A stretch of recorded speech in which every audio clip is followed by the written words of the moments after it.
it really worked. 12 in the morning, pop shit. Yo, this nigga got a pouch on and a Reebok pouch. This is the hardest nigga of all time. You said when you come for a chigga like me. That was dope. Like, it's just lit, and I think people would take it as a joke at first, but it's like if he ran with that and kept doing more videos like that, it's just lit. You know, I'd never been to America before, and like all of a sudden, it's like I see like all the rappers that I listen to just like reacting to my stuff, and I was like, what? How did this happen? The reaction video also went viral and even led to a remix of Dat Stick featuring Wu-Tang's Ghostface.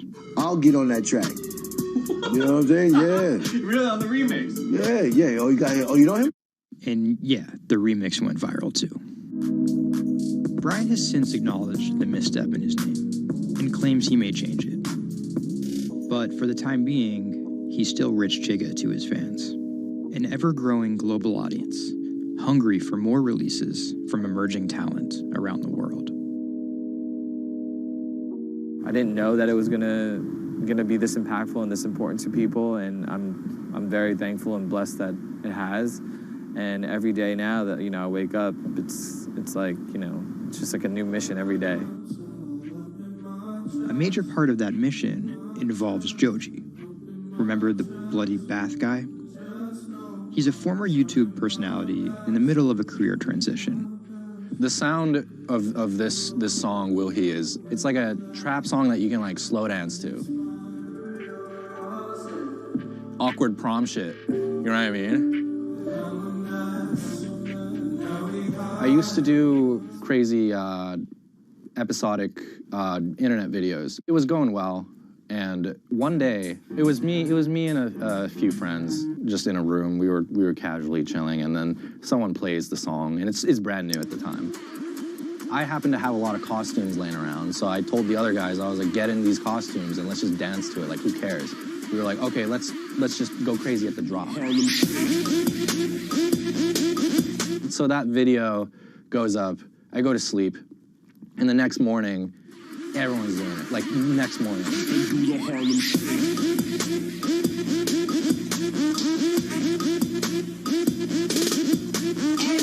That taught me a lot about the internet, how people want to just be a part of something. And from that point on, something changed, and I was a little better at understanding demographics and people and, what they want to see and what they want to hear.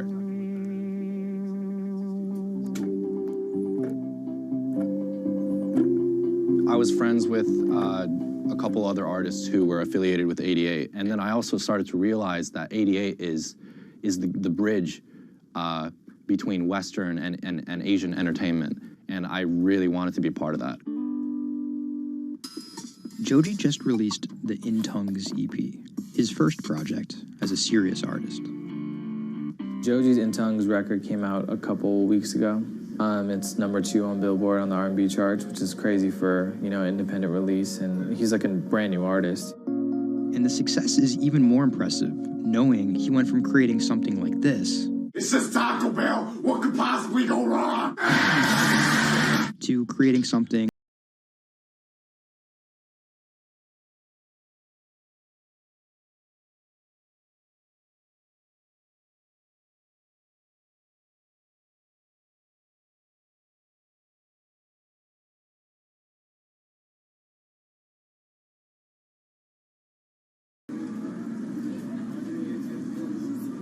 Tonight, Rich Chigga has a show in New York City.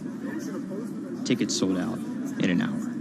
I came here, I'm first online. I was here at 1. I was the third person online. So why'd you get here so early? Because I want to see Rich Chigga. I want to touch him. What do you guys think of Joji? He's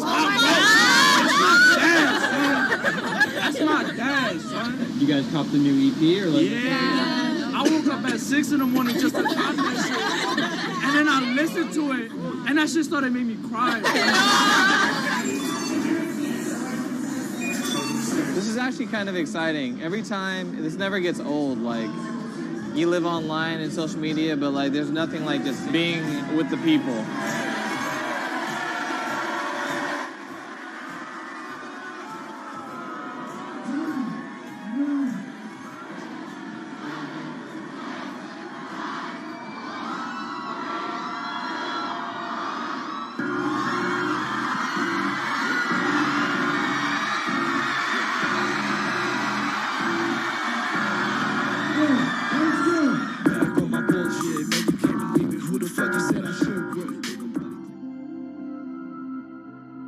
More often than not, viral success happens by accident.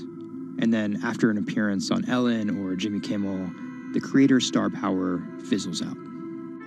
But Idiot Rising has figured out how to turn potential gimmicks into brands with an actual following that keeps coming back for the next thing. Oh, shit!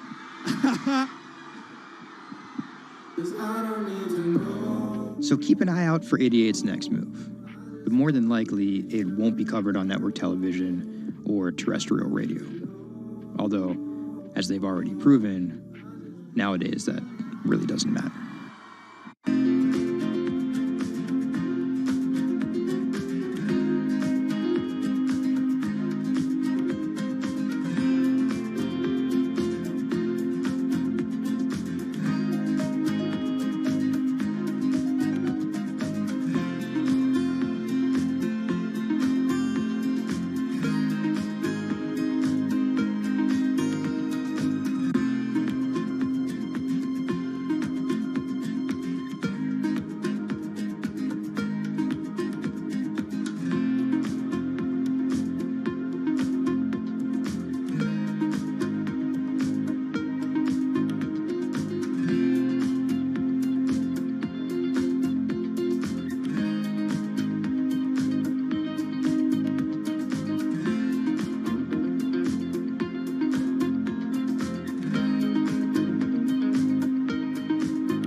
Online retailer Farfetch is betting it can shape the future. This is its concept store, showcasing the latest in retail tech. How do you capture all of that fantastic information that you gather in store with customers, touch and feel products? And we created a concept called the connected rail. And this is using a combination of RFID and ultrasound. The RFID signal recognizes the product, and the ultrasound recognizes the movement. Take the product off, and then you'll start to see your products appear. And essentially, it's like online browsing behavior. Whichever products you touch and pick up in the store are automatically sent to your app. Okay, guys, ready to buy Bitcoin? I'm placing an order to buy Bitcoin, and I'm looking to buy it 47,892. I'm placing an order to buy Bitcoin at 47,892. Okay? If you're looking to trade Bitcoin, copy this trade, follow me, and we will close this trade with profit. I will guide you through until the end of this trade, and you still have time to place an order, because with Bitcoin these days it's kind of difficult to predict what's going to happen. It can go rapidly down and it can fill orders straight away. Okay, anyway, I'll speak to you later, guys. And if you want to get a strategy, you know, you can go to companyi.co.uk and you can get the strategy. Otherwise, stay with me.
Do you want me to turn you so you're looking outwards?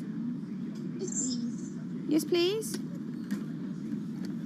How about there? First time we came out with B, Jade said, "It feels like I've been released from prison." Do you want these, Mrs.? Definitely. Definitely. Right. Yeah. And she could say hello to everybody, people she hadn't seen for months. It's Jade. It's Jade. Oh. So you can talk to Jade through this. Hi, Katie. She's there. Hi.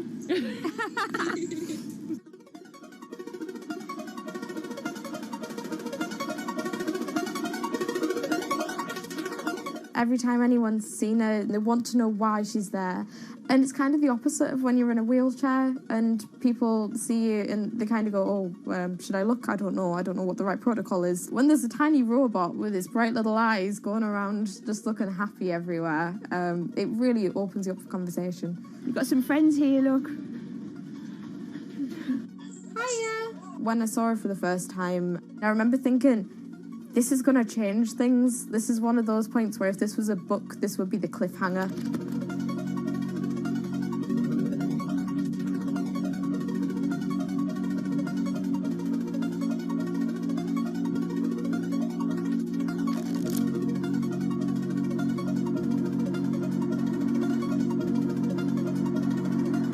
condition called Ehlers-Danlos syndrome, which means that I have a lot of dislocations, there's a lot of pain, and a lot of seizures and whatnot. So I can end up on my own in my room for long periods of time.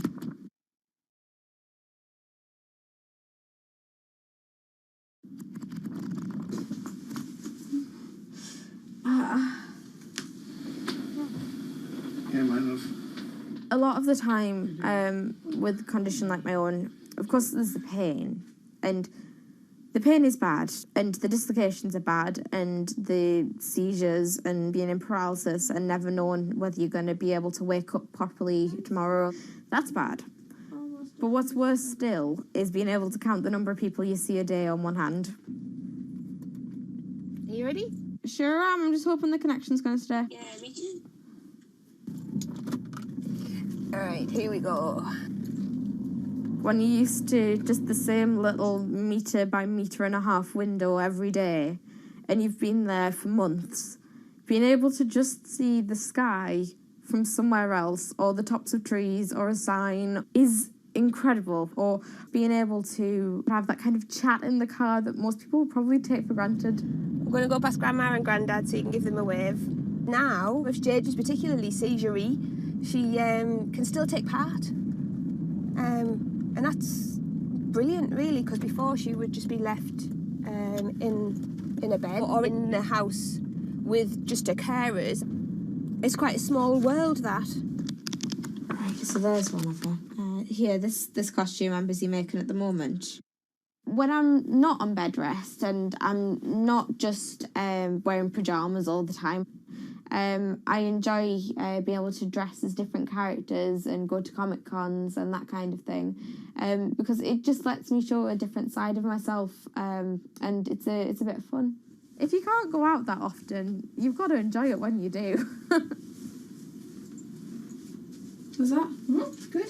It's one of those weird things where I want to not have to use B because I want to be well enough to be able to go to those places myself. Like, it really makes a big difference to me to be able to go into school. But the thing is, with my condition fluctuating all of the time, I can't go into school reliably.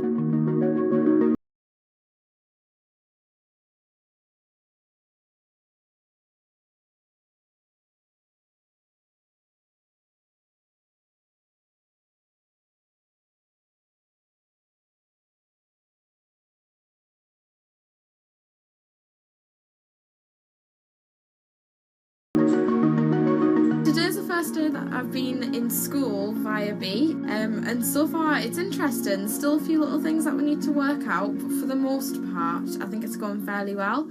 And it's brilliant because I can really tell the difference between today and yesterday. How yesterday I forced myself to go into school when I wasn't very well, and I was really tired afterwards and ended up having loads of seizures. Whereas today I've been able to do all of the work, I've been able to keep a clear head and not be ill, which means I'm able to be more focused on my schoolwork.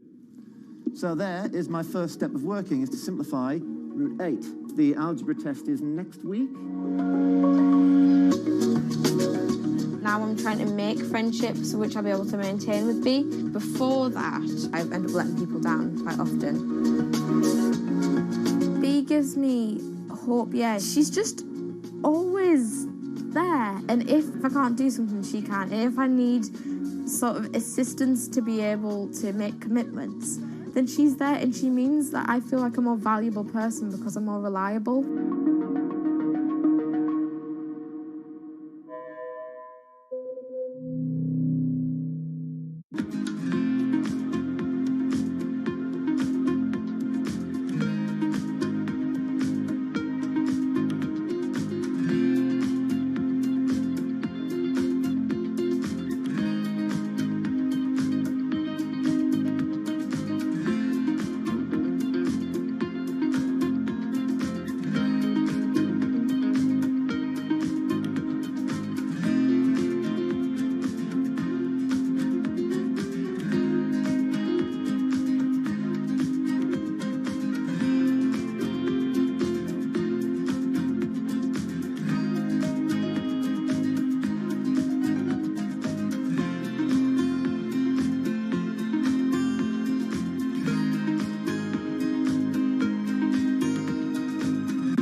debuted, the 4G wireless we have today allowed people for the first time to hit the road and explore unknown places with only a smartphone for directions.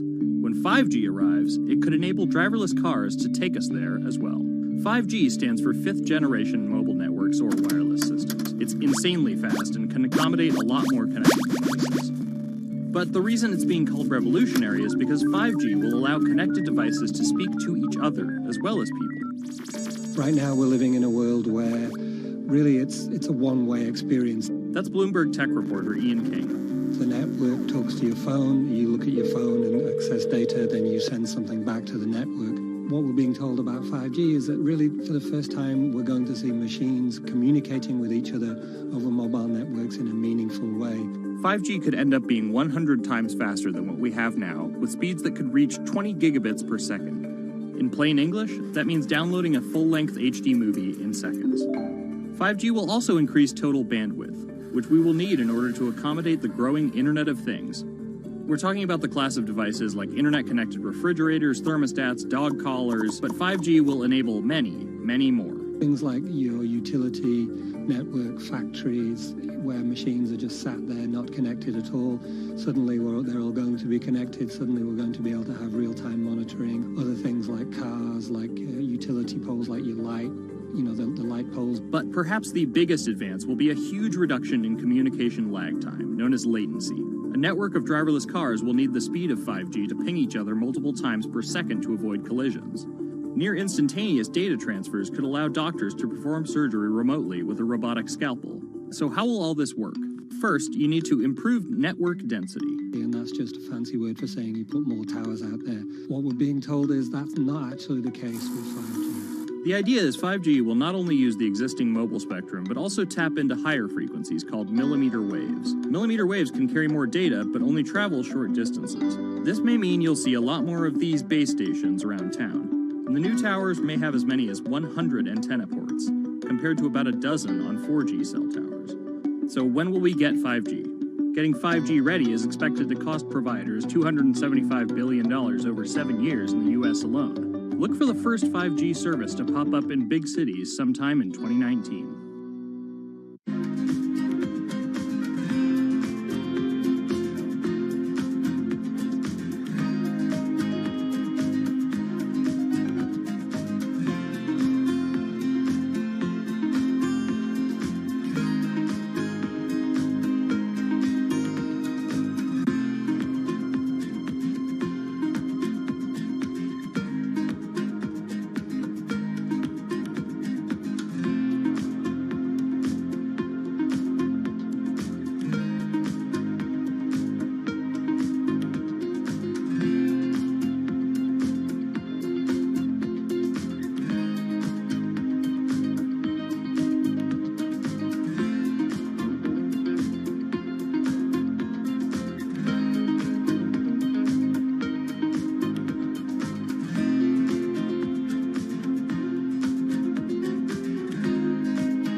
The cubicle represents a tyranny, but it confines your imagination, your thoughts, into a small physical area.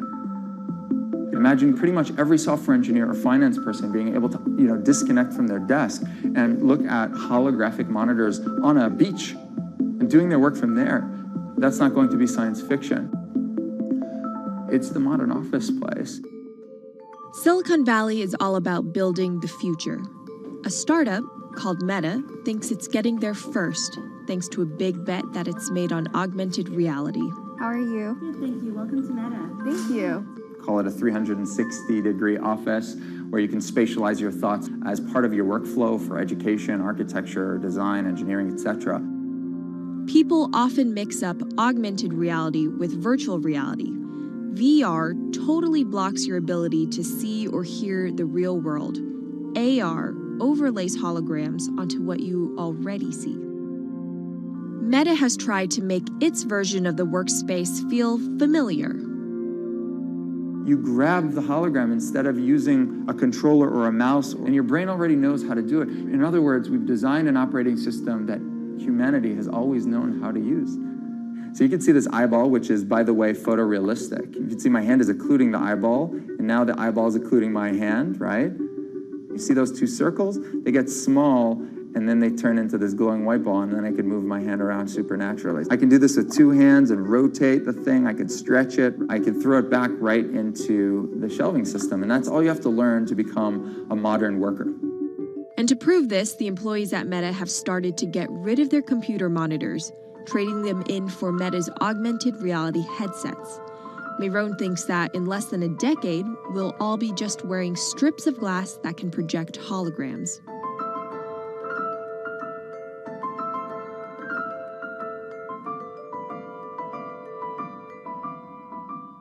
In the early 80s, everybody had computers on their desktop, but no one was using them because they had a lot of work to do. So they were still using typewriters. And at some point, the CEO took all the typewriters away and everybody was forced to use their computers. So it's very exciting to see a new generation of technology, a new paradigm. I consider us like pioneers in the holographic wild. I'm pulling up my browser with my hands and sending out emails to colleagues and just kind of really acclimating to the new environment.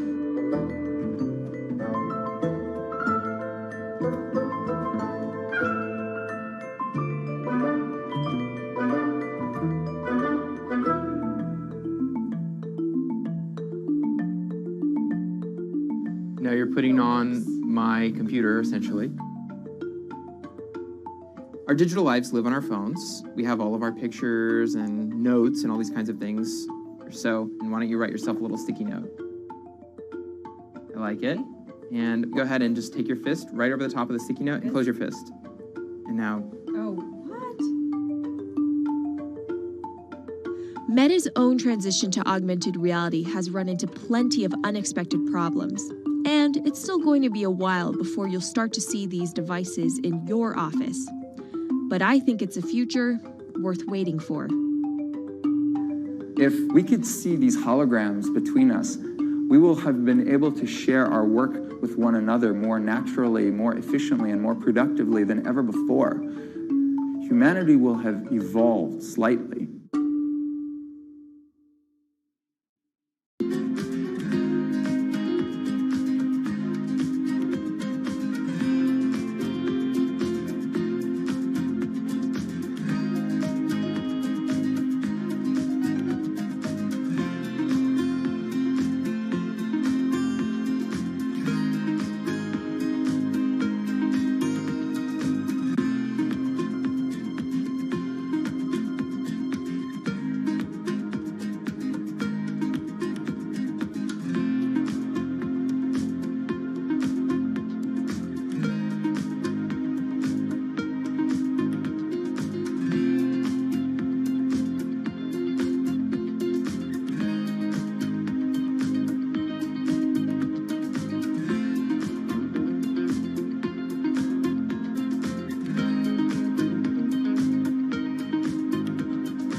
This is Hatsune Miku, Japan's sensational virtual pop star. She's released over 100,000 songs in multiple languages and performed sold-out concerts around the world. Her image has appeared in games, on TV, in car races, and is even etched on the side of a Japanese space rocket. I came for Hatsune Miku, Carlos. She's Lady Gaga's favorite digital pop star and opened shows for her in the US 3 years ago. Tens of thousands of fans attended her exhibition and live shows near Tokyo recently. 理想のアイドルっていうとどの曲でもミクはすごい綺麗に歌ってくれる。他没有缺点啊，没有任何让我们感到不开心的一些新闻。She's everything to everybody. That's probably why she's so popular. Miku's creator Hiroyuki Ito and his Sapporo-based company have been developing the virtual diva for over 10 years. 初音ミクとはキャラクターとしてすごくYouTube とかで検索するとたくさんの初音ミクが出てくるんですけども、元々の初音ミクのその原点は歌声を合成するソフトウェアなんです。 Both the software and character are named Hatsune Miku, meaning the first sound of the future. Originally based on Yamaha's Vocaloid technology, Miku the software has a sound bank containing voice samples and a huge array of tools. You input the melody and lyrics, then Miku the character sings them.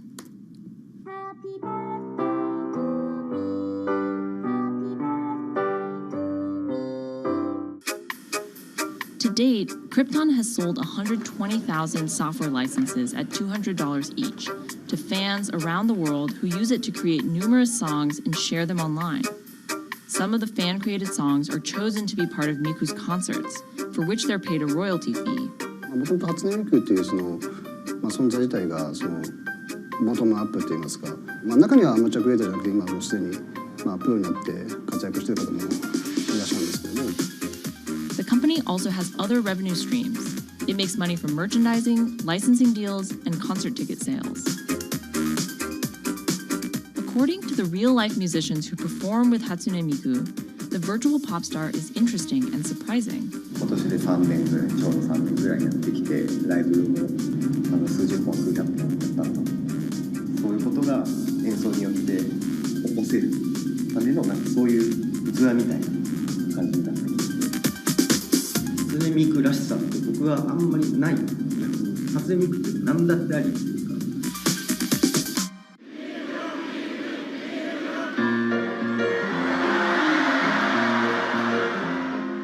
For Ito, Miku has the potential to change the way we think about music. そういう新しいテクノロジーによって新しい音楽のあり方っていうものを模索していきたいと思っていました。 And for her fans, it goes even further. ミクって魂がないので、だからみんな魂を作り上げるために存在している。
Now, there are a lot of fitness gadgets out there.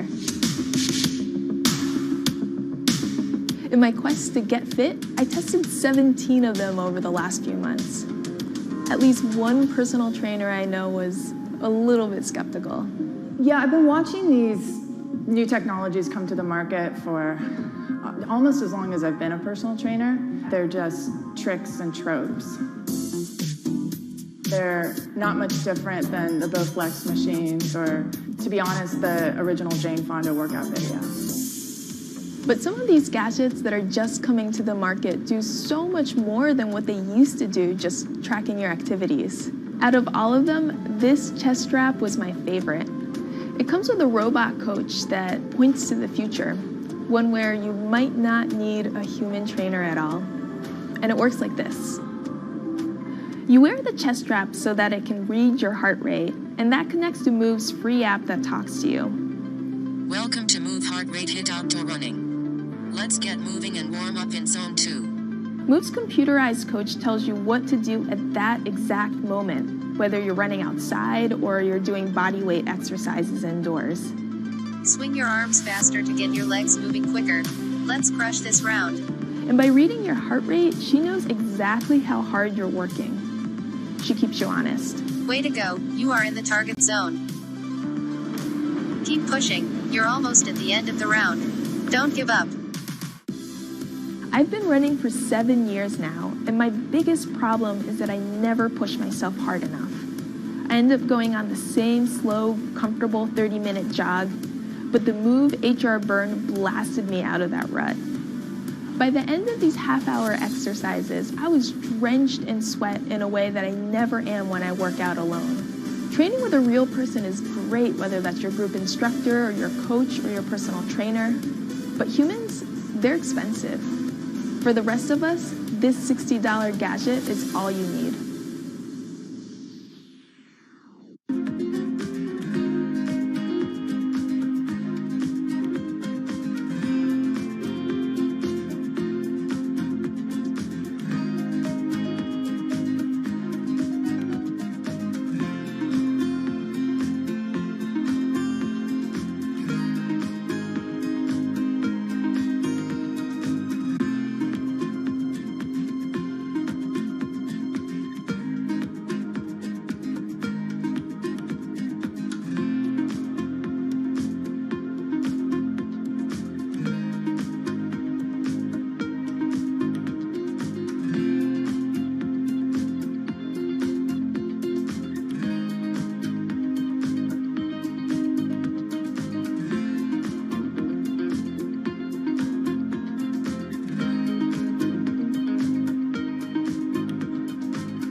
does it take to change the world? A big army? A cure to a pandemic? A revolution? All of these take either a lot of people, thousands of hours, or massive amounts of space. But for Julian Assange, all he needs is one room, an internet connection, and the world will listen. Assange is located here, and more specifically, right here. And from that location, he's posted government secrets, classified documents, and leaked emails from some of the world's most powerful people.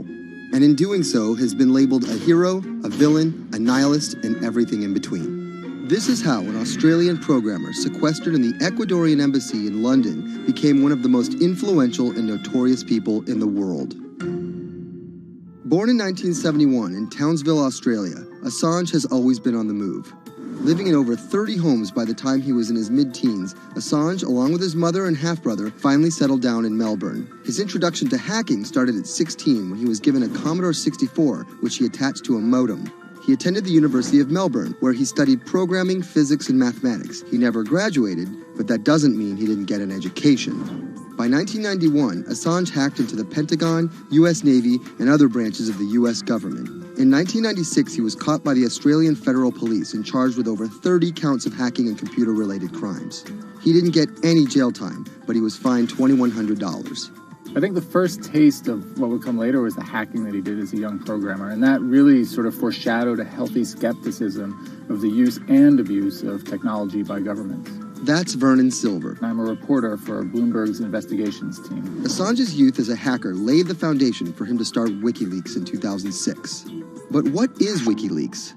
It's a website that posts unfiltered, usually classified documents. What separates it from every other media outlet is that they have no editorial hierarchy. With a publication like the New York Times, information comes in, they take that information, package it, then disseminate it for the public to see. WikiLeaks, however, cuts out the middleman.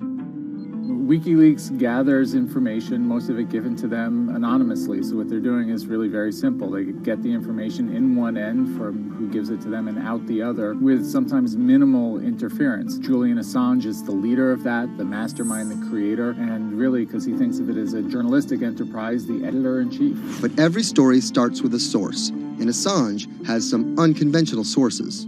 Julian Assange does not hack as far as we know. He is the recipient of people who are either insiders who give him secret documents or hacked emails from a foreign power. That's Eli Lake. I am a columnist for Bloomberg. And there was no source bigger for Assange than Chelsea Manning. He used to be known as U.S. soldier Bradley Manning. In 2010, Manning provided Assange and WikiLeaks with hundreds of thousands of leaked government documents. WikiLeaks quietly began releasing the documents in February of 2010, then made big headlines in April by posting what is now known as the collateral murder video. Come on, fire! It was a vivid, graphic video. It changed the debate on the Iraq War, and importantly, it put WikiLeaks on the map when they put it online, and they couldn't be ignored at that point. And those leaks were just the beginning. They went on to post more than 90,000 leaked documents known as the Afghan war logs, 390,000 documents known as the Iraq war logs, and 250,000 private messages between diplomats called cables in what is now known as Cablegate.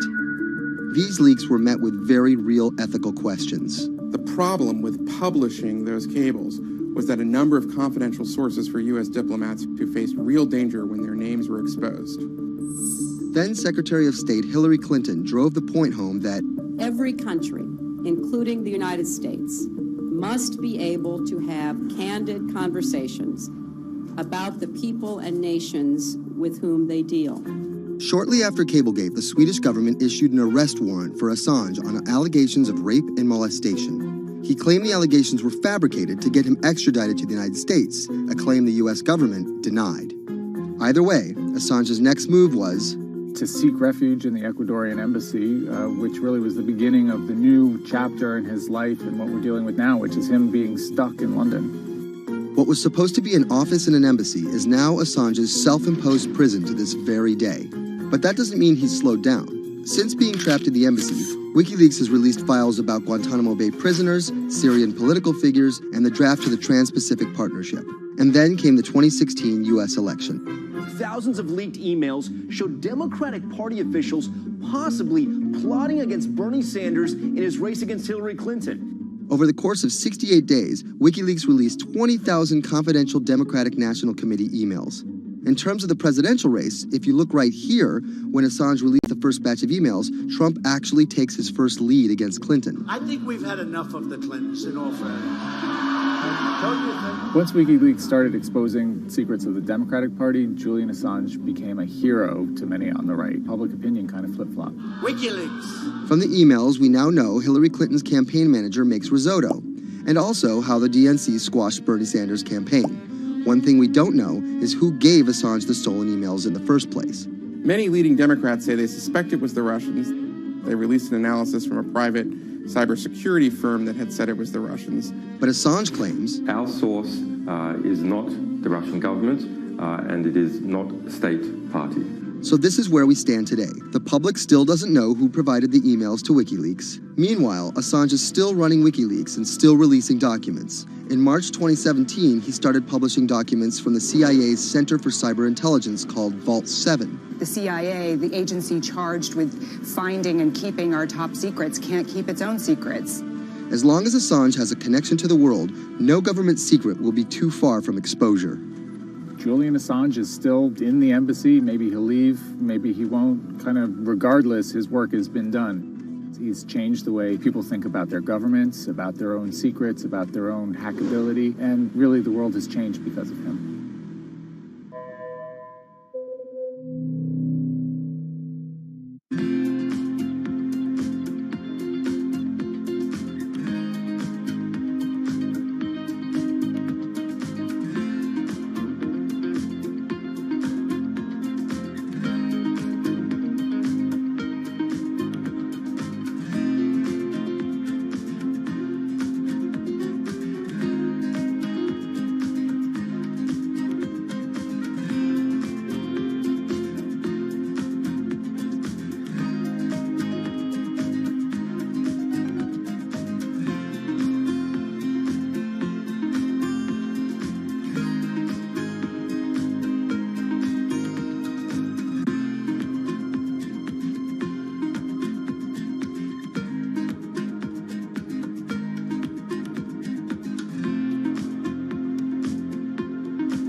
to expose everything you won't admit. And action. This entire video is based on a true story. When I do like motivational speeches or even tell myself like, love yourself and you should love yourself. This is Lily Singh, But to fans all over the world, she's the YouTube star Superwoman.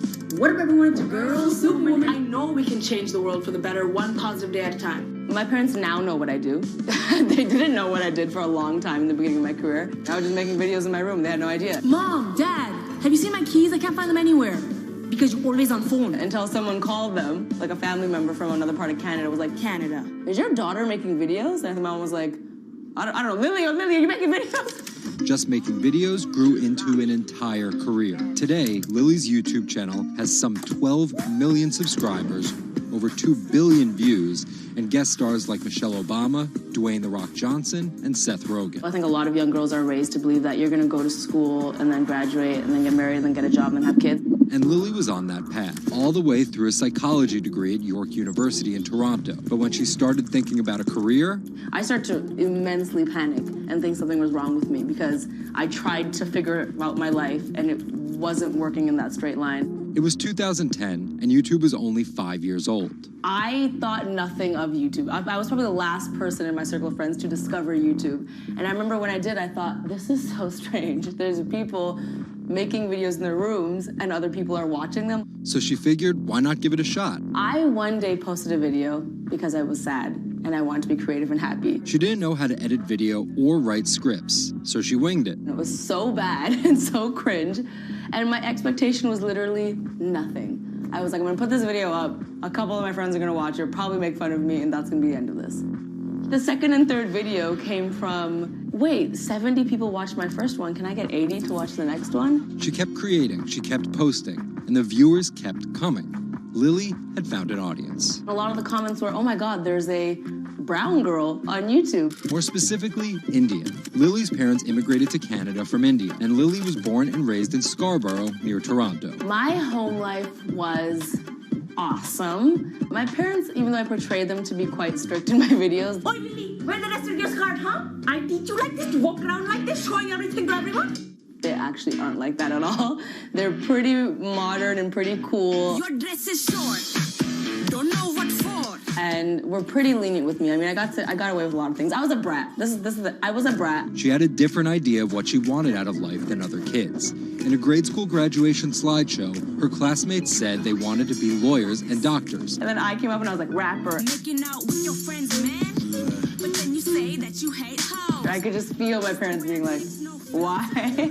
Because that's just not something women really did in the Singh family. I know there was a ton of people that weren't happy about my birth being a female, so I think, and that's some real-ish, but it's a real thing. The best thing I could have done to prove to so many people that didn't want my mom to have a daughter was to become Superwoman. What up, everyone? It's your girl, Superwoman. It was the name of Lily's favorite hip-hop song by Lil Mo featuring Fabulous. I love the song so much because it was one of the only songs at the time that was an empowering female song, where Lil Mo's going on about, like, I will save guys with my superpowers, and I will save girls with my superpowers, and I am the Superwoman. I thought, this name that I've had for so long that empowered me when I was younger, I'm gonna make this my screen name. Maybe this should be a new series. Superwoman didn't just burst onto the scene overnight with a viral video. It was a steady climb fueled by hard work. The moment that I thought this is going somewhere and this could be a career was the first time I performed internationally. It was in India. And it was the first time where I was truly across the world and people knew my videos. Singh has transformed herself from a bratty kid to an internet personality to a media mogul. She starred in a feature film, A Trip to Unicorn Island, in 2016. And her book, How to Be a Boss, hit the New York Times bestseller list in 2017 while she was on a 30-city international tour. Lily started out with the goal of getting millions of subscribers and financial security. Hurry the hell up! But after surpassing those goals, success has new meaning. I've really come to terms with the fact that my definition of success is what's the best legacy I can leave behind. And it's not the number of views, the number of subscribers. It is the number of people that can say, this girl changed my life or changed something in my life positively.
CTE is often found in the brains of deceased athletes, military veterans, and others with a history of repetitive brain trauma. Hundreds have donated their brains to the VA Boston University Concussion Legacy Foundation Brain Bank. This is a former NFL player who died in his early 70s, and this is a veteran who also died in his early 70s.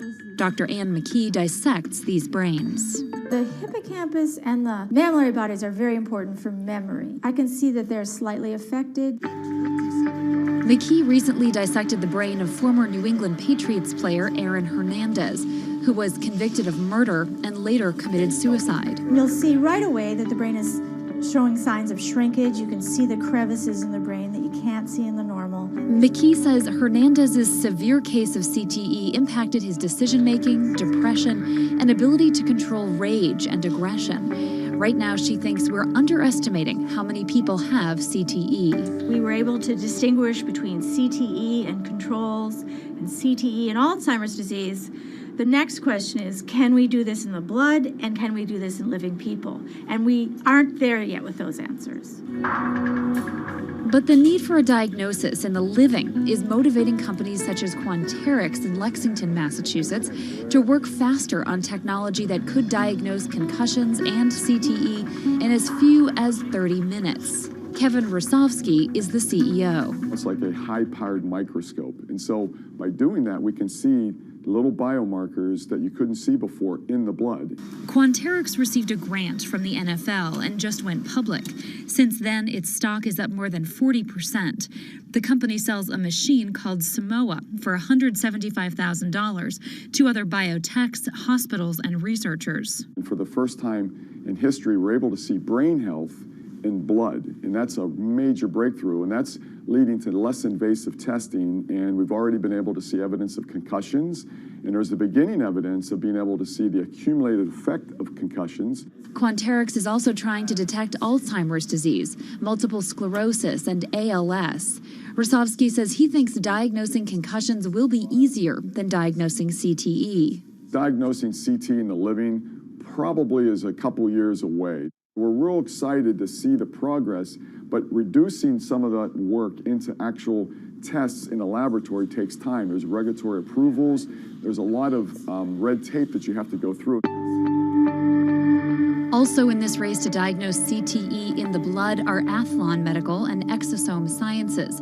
And New York's Mount Sinai Hospital is scanning for the disease in the living. But it's just one step in a series of questions for those with serious head trauma. There's still no cure for CTE. Even if we had a great idea for a treatment, there's no way to test whether it's effective or not. So that's the enormous advance that we'll get if we can develop a biomarker for this disease. In Boston, Ann Mostu, Bloomberg News.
Wine is a $300 billion global industry where one person's opinion can make fortunes or break them. That's because of this man, Robert Parker, and his newsletter, The Wine Advocate.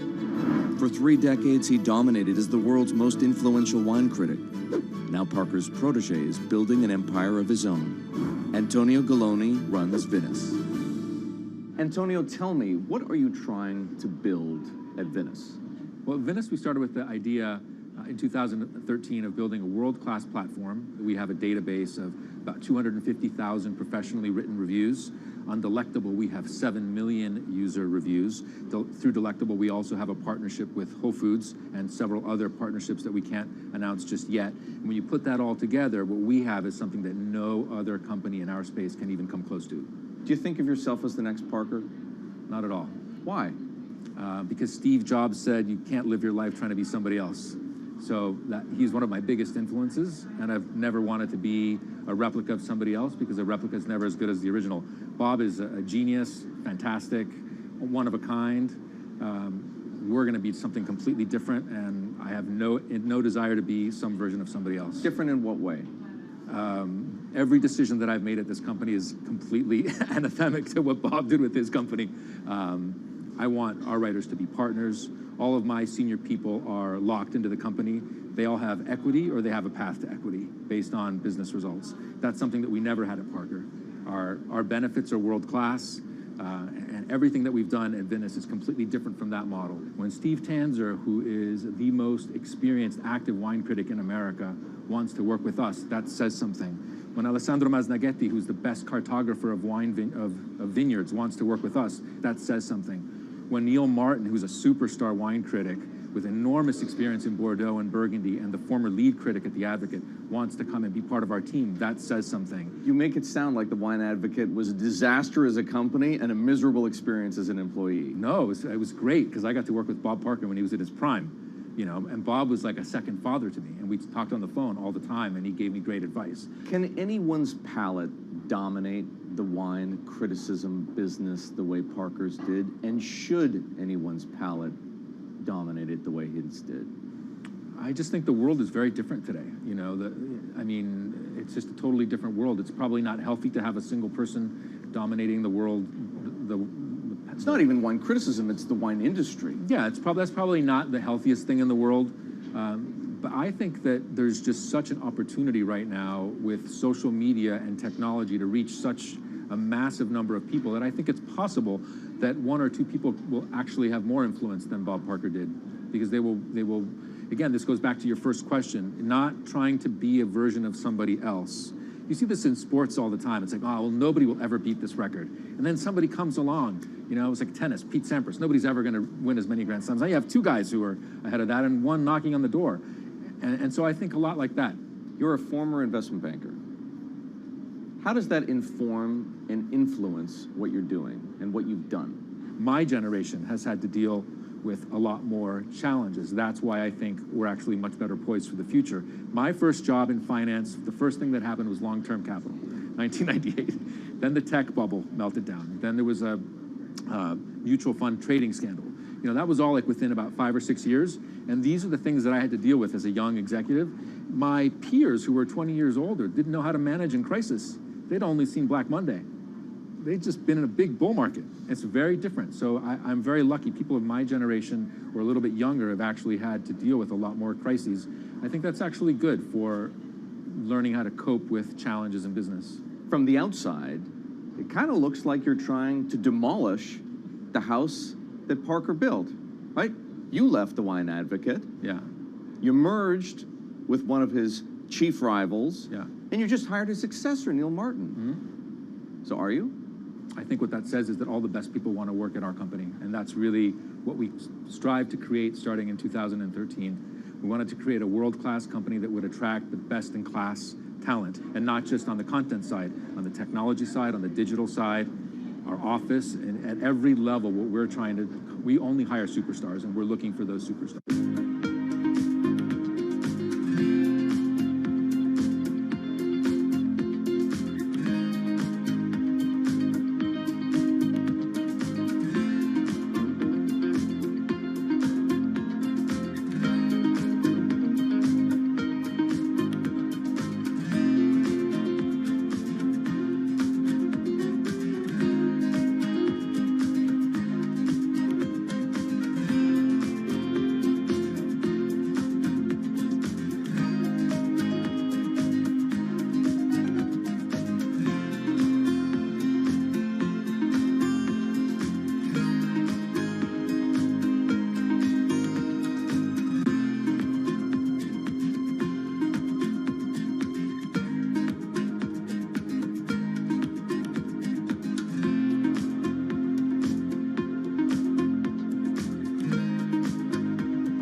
In the world of professional wrestling, there's something called a swerve. Hulk Hogan has betrayed WCW! Some examples. These tag team partners are called babyfaces, or the good guys. Then one of them swerves when he super kicks his tag team partner in the head, quickly assuming the role of the bad guy, or what the wrestling world calls the heel. Are you kidding? What a despicable act that was! Or a match is almost lost when, what's that? The superstar wrestler appears out of nowhere sprinting down the aisle to save the match. That's the Warriors music! That's the Ultimate Warrior! That's a swerve. So it should go as no surprise that World Wrestling Entertainment, known as the WWE, the most popular brand of sports entertainment in the world, is prepared for any swerves that come their way. So here's the story of how the WWE learned to see the swerve coming.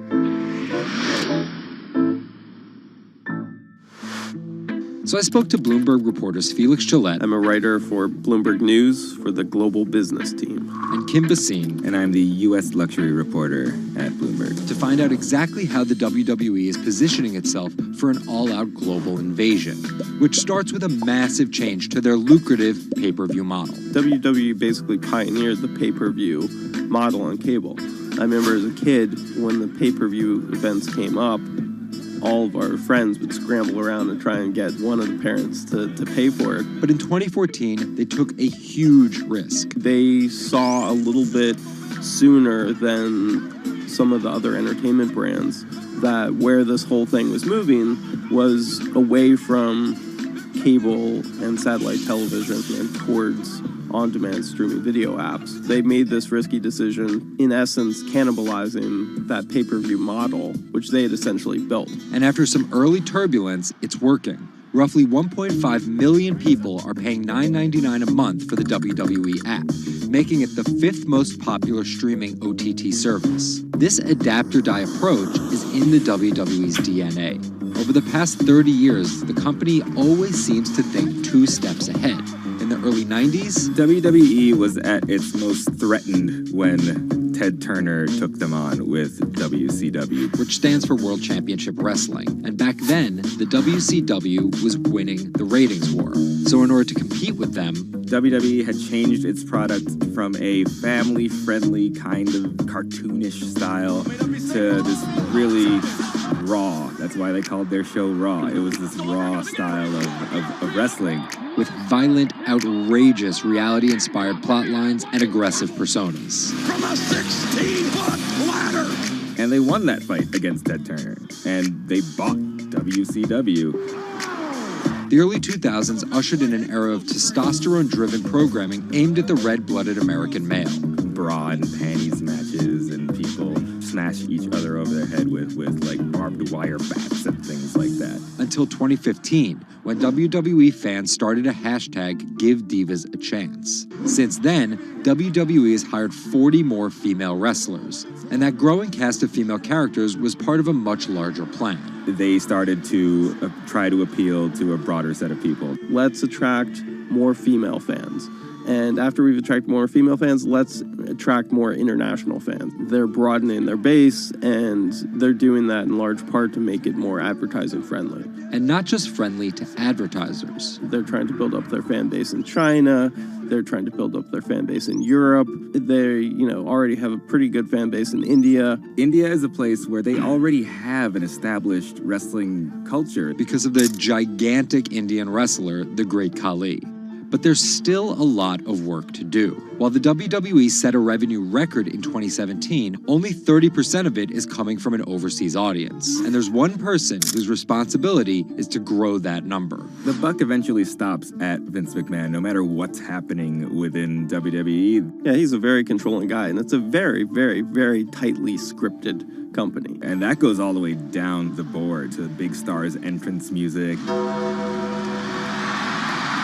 And their outfits and things like that. So with a CEO like McMahon always planning 2 moves ahead and an aggressive push into multiple international markets, a big issue is money. It's hard to do all those things simultaneously without committing a huge amount of capital to it. And that's where the WWE becomes an attractive company for buyers. Potentially, one thing that could happen with WWE is they could benefit by being acquired by a bigger technology or telecom company, an Amazon or Facebook Facebook or a 21st Century Fox. So with a market cap of $2.8 billion, the advantage of owning 100% of their own content, and a rapid consolidation throughout the entertainment. Okay, guys, as you can see, position opened on Bitcoin, 47,892. Okay, you still have time to get into because it moved down. Okay, I'll explain to you with Bitcoin, we trade differently. Compared to Forex pairs, we make profit based on percentage. So 0.1%, 0.2, and so on. 0.1% gives us 100 pounds in profit. If it will be 1%, it will be 1,000 pounds in profit. Okay, guys? Stay safe, and I'll speak to you later. There's a whole world of difference. The clock is ticking. This is Bloomberg Green. Saving the seas. This week, the deep-sea diver who stopped writing the ocean's obituary to find a solution. Enric Sala tells us why the next 10 years matter most. And globalization needs to get greener. Shipping accounts for nearly an eighth of all transport emissions. How can the industry clean up its act? Plus, protecting coastlines comes at a huge environmental cost. But one Israeli startup found a way to keep the sea out and the animals in. From London, I'm Anne-Marie Hordern, and this is Bloomberg Green.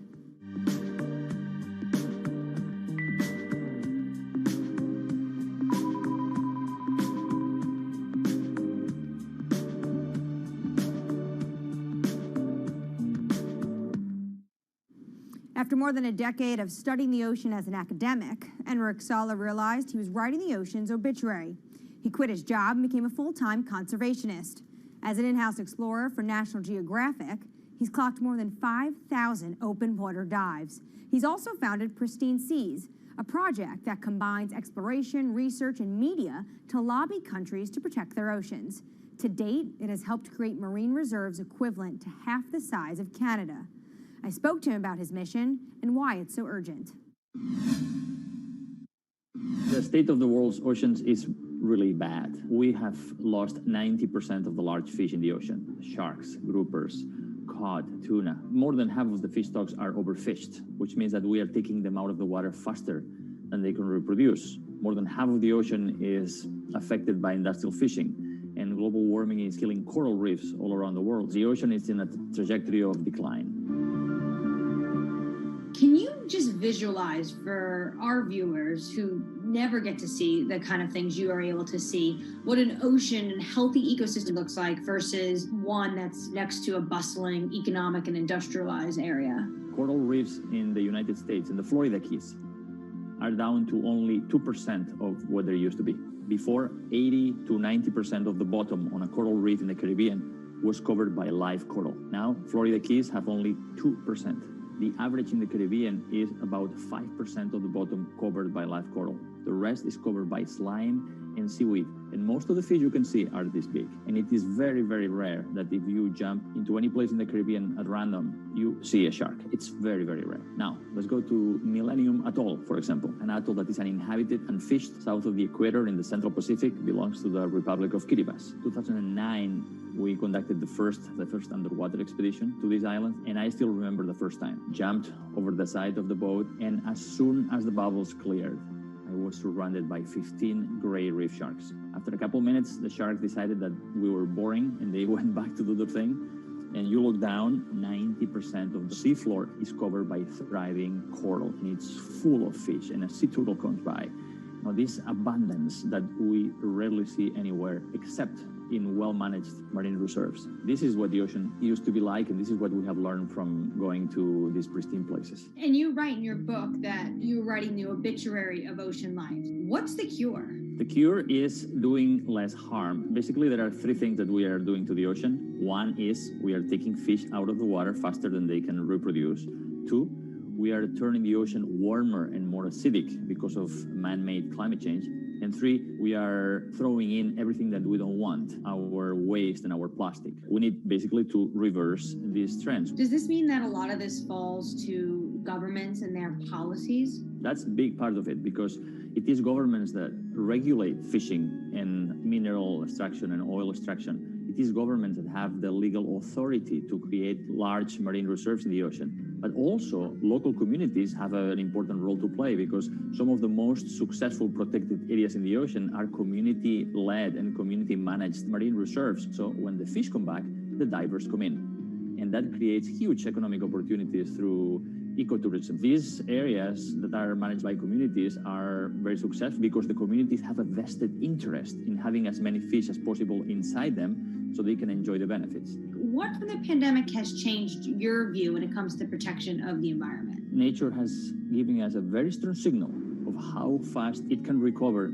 if we just give it space. Everybody was fascinated by all these videos of the whales and the dolphins coming into marinas and mountain lions on the streets of Santiago in Chile, wild goats in the UK. Nature has this extraordinary ability to bounce back if we just give it space. This is why we need to protect at least 30% of the planet by 2030. How do healthy marine ecosystems help in the fight against climate change, though? Most people see the ocean as a victim of climate change, but the ocean can also be a solution because we know that the more life that is in the ocean, like big fish and big whales, the more these organisms help to make the ocean productive and absorb more CO2. The kelp forest, seagrass beds, all of these are important ecosystems in the ocean that are similar to the forest on the land that capture a lot of our carbon pollutions. What are you most excited about in your field? We have 10 years to fix this problem. Global fisheries catch is going down, stocks are collapsing. Business as usual means that by 2050, 90% of the coral reefs are gone, that most commercial fisheries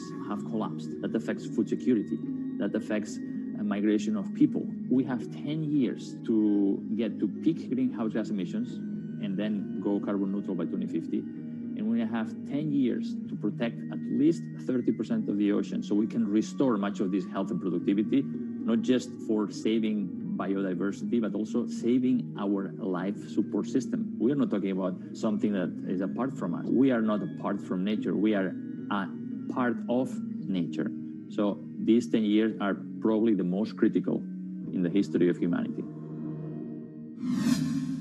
The most accurate measurements of changing oceans will come from space. While Enric Sala explores what lies beneath, a new satellite is giving us data from above. We'll learn more about our oceans and climate change, but from space. A new satellite's been launched from California. Its mission: track the accelerating rise of sea levels. Well, the main instruments on board include a dual-frequency radar altimeter. This is the primary instrument of the mission, and that's the one that's measuring sea surface height, significant wave height, and wind speed over the ocean. And from those measurements, we can actually have the superb measurements that we expect of sea level rise. Data gathered from Sentinel-6 will be used alongside information from other satellites to build as complete a picture of the oceans as possible. With a long record, we can precisely measure the acceleration. We eventually can detect new regime, tipping points. For example, if there is a runaway in the melting of Greenland or Antarctica, sea level will record this runaway change because it is an integrator of all changes that are occurring in the climate system. So we will be able to see some change, big change in the global climate. The National Oceanic and Atmospheric Administration expects that sea level rise will increasingly threaten U.S. coastlines.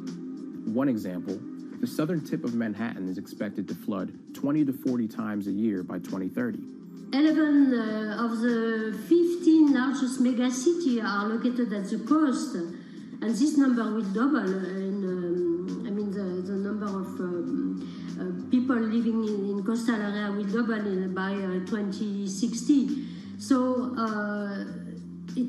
knowing how much sea level is rising at the coast and how much it will rise in the future in coastal areas is as obvious. It's obviously a major goal for human beings. Coming up, from sails to steam to oil, the shipping industry is no stranger to change. But how will it navigate the next transition? This is Bloomberg Green.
From Bloomberg's European headquarters in London, I'm Anne-Marie Hordern. This is Bloomberg Green. Now, for your roundup of this week's latest climate news, Jennifer Zabazaja has your Green in Brief. Here's the climate news you need to know. Deforestation of the world's largest rainforest has hit a 12-year high. More than 4,000 square miles of the Amazon rainforest was destroyed in 2020. That's a 9.5% increase from a year earlier. Government data shows that destruction has soared since President Jair Bolsonaro took office and weakened environmental enforcement. The Amazon is home to millions of species and plants and is critical in the fight against climate change. Bitcoin is hitting all-time highs, but at what cost to the environment? The cryptocurrency is energy intensive, and there are concerns if it becomes mainstream. According to MIT, back in 2018, Bitcoin's carbon footprint was almost as big as Portugal's. Want to get better at tackling climate change? We'll hire more women. That's according to Bloomberg New Energy Finance. Firms with 30% or more women in top jobs tend to perform better when it comes to the environment and are more likely to set clear climate goals. Shopping online is more popular than ever now, but the price of convenience is measured in CO2, and more deliveries means more fuel burned and more packaging wasted. So what can companies do? Well, many are becoming more efficient and sourcing more clean energy for their data centers and warehouses. And England's farmers will be paid to go green after Brexit. As European subsidies are phased out, they'll get new money to encourage them to produce healthy, sustainable food. Poor farming practices are one of the leading drivers of water pollution and the loss of biodiversity. I'm Jennifer Zabazaja in New York. Anne-Marie, back to you. The shipping industry is more than just the grease on the wheels of globalization. It's its chief enabler. 11 billion tons of goods are transported by ship each year, the biggest contributors being 2 billion tons of oil, 1 billion tons of iron ore, and 350 million tons of grain. According to the International Chamber of Shipping, 80% of Europe's imports and exports happen over the seas. And for such a vast industry, it also contributes its fair share of emissions. Shipping makes up 12% of global transport energy consumption. So how does it clean up its act? Earlier, I caught up with Bloomberg Green reporter Laura Milan about just how big of a challenge this is going to be for the industry. One of the main issues is size. So about 90% of the world's cargo is moved by ships. So obviously changing such a huge industry is not going to be fast, and it's not going to be easy. The second issue has to do with technology. So ships obviously travel for many days at sea. It's not as easy for them to refuel as it would be for a car, for example, going on a road. And the sector still hasn't found a technology that's economically viable and that's zero emissions, and equivalent to the electric batteries for cars, for example. But actions are being put in place to make the industry a bit more environmentally friendly. Walk us through those steps that they're taking. That's it. So there's a first step that would involve using low emission fuels or biofuels that would significantly reduce the existing emissions. And then at regulatory level, when it comes to the policy and the governments, there are steps being made as well. I would say that the most significant ones come from the European Union, which started to track emissions a few years ago and is now looking to include shipping emissions in the emissions trading system. So that would significantly reduce and help calculate the emissions from the shipping industry. Now, China is taking similar steps. So at the moment, regions need to report shipping emissions to the central government. And finally, we have the International Maritime Organization with a pledge to reduce shipping emissions by 50% in 2050. Now, we must say that that pledge has been considered insufficient by environmental groups, but at least some steps are being taken. So to get to 2050, the industry obviously is going to need to start tapping some new technologies. What new technologies are you seeing being introduced into the shipping industry? So we have seen pilot technologies being developed for years now, but what's interesting about this current moment is that we're seeing big players invest in these technologies that are not yet economically viable, but that one day might be. So for example, we are seeing earlier this year, the world's largest agricultural commodities trader, Cargill, saying they will invest in attaching sails to their ships so they can make any technology that they run their ships on more efficient. Similarly, we have seen a spin-off of Airbus, the aeronautics company, developing a similar application with kites. We have been following also developments in hydrogen. So at the moment, hydrogen fuel seems like a good option, a possible option when it has been developed and when it becomes economically viable. And we have Vestas, for example, the world's largest turbine maker, developing some ships that will be able to run on hydrogen in the near future. Coming up, rising sea levels means humans need to get creative when it comes to coastal defenses. But how do we protect both ourselves and the environment? One Israeli startup may have the answer. That's coming up next. This is Bloomberg Green.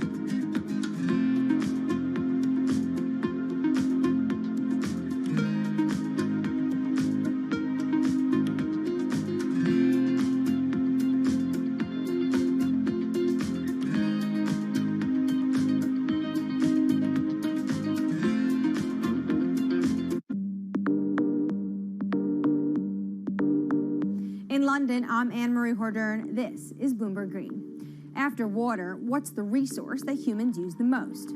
It's concrete, 3 tons a year for every person on the planet. And engineers estimate it's used twice as much as all other building materials combined. And it comes with a huge environmental cost. Concrete, not just in cities, it's a common feature on our coastlines too. And that's taking a toll on biodiversity. But one Israeli startup has found a way of making sea defenses stronger and encouraging life to thrive.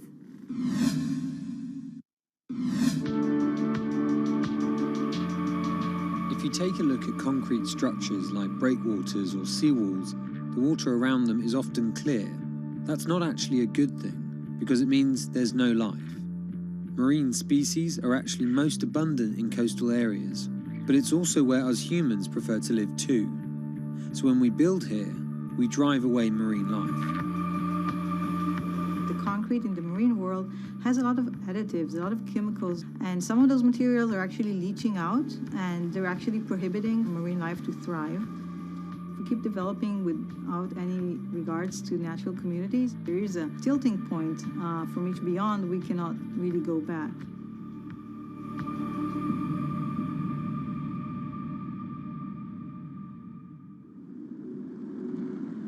In the coastal city of Tel Aviv, an Israeli startup wants to revolutionize our urban coastlines.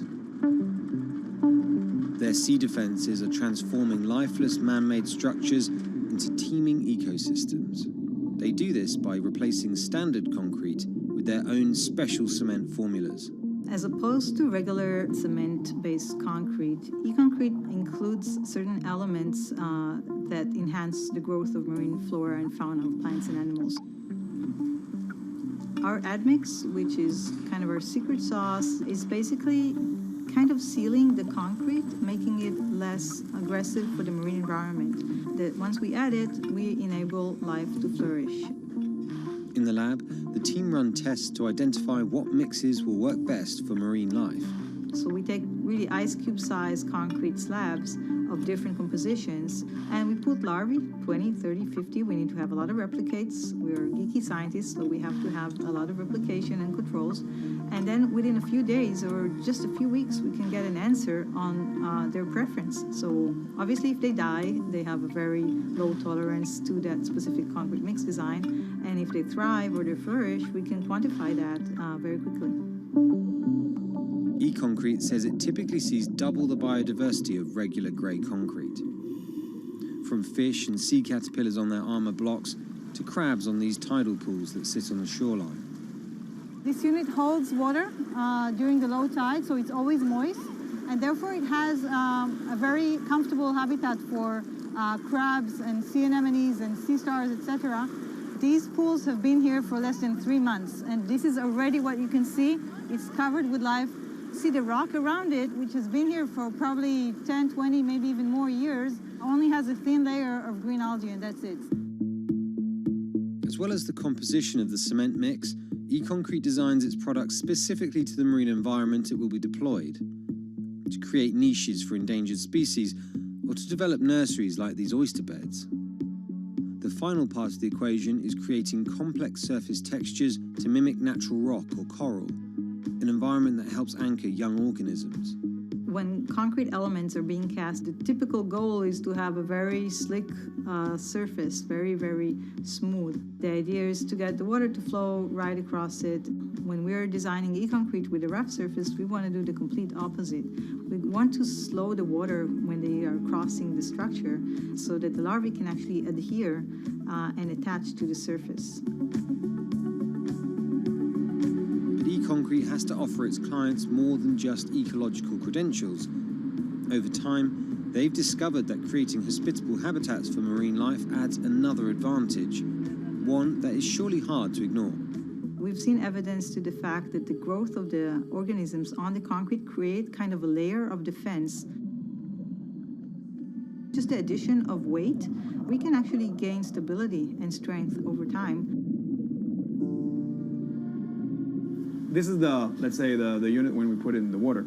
And this is after a year in the water. And what you can see here is all the oysters are completely covering it. We designed the units so they can withstand the forces and perform in terms of structural performance, but they can also be a backbone for ecological enhancement. The company tests its miniature designs in tanks full of real seawater, rocks, plants, and animal life from around the world. What we're looking for is the accumulation of calcium carbonate on the surface of the concrete of different mixes and different designs. This is the process that we call it biogenic buildup. So with time, we get a buildup of calcium carbonate that is sourced from marine organisms on the surface of the concrete. And we actually encapsulate the concrete with a natural rock. So when the organism dies, in case of a coral, it will die, and then another coral will sit on it, and that's how a reef is growing. The hope that our man-made structures could become stronger over time also means better economics. The units require less maintenance and could therefore stay in the water for longer. E-concrete, though, is just a few years old, so it needs more time to really quantify the longevity of its products. But the company are certain their products are better for the environment, and not just in terms of improving biodiversity. We're kind of trying to offset some of that immense carbon footprint of the concrete industry. Construction is responsible for about 11% of global carbon emissions. By adding a biological crust to their products, e-concrete prevents some CO2 from being released into the atmosphere. For every kilogram of calcium carbonate being created by those marine organisms, we're offsetting 120 grams of CO2. So think about building a port infrastructure or a city waterfront that is an active carbon sink. I think that's a great advantage of the technology.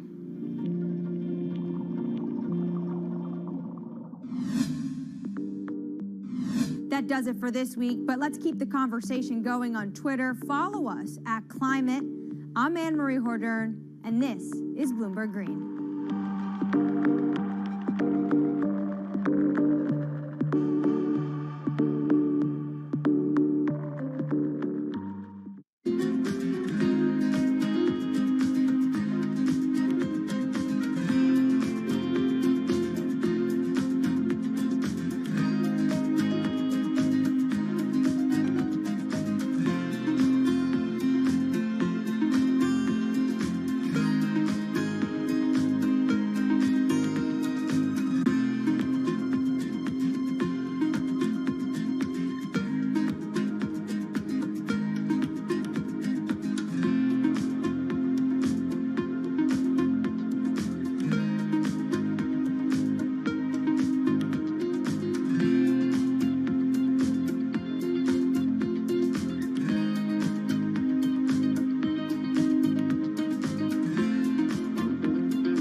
Markets, headlines, and breaking news 24 hours a day at Bloomberg.com, the Bloomberg Business app, and at Bloomberg Quick Take. This is a Bloomberg Business Flash.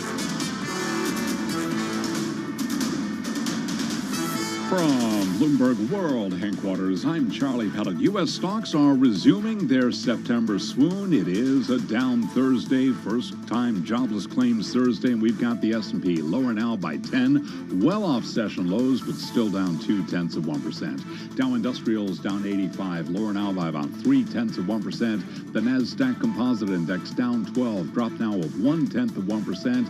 NASDAQ 100 Index down 0.2. Russell 2000 erasing earlier losses, up now by less than 0.1%. Dow Transport's up by 0.4. Stocks fell, Treasury yields rose as investors weighed the impact of mixed economic data on the Federal Reserve's plans to taper stimulus. Right now, the 10-year yield 1.32%. Spot gold tumbling 2.1%, down $37 the ounce at $17.56. West Texas Intermediate crude oil up 0.2%, $72.78 a barrel.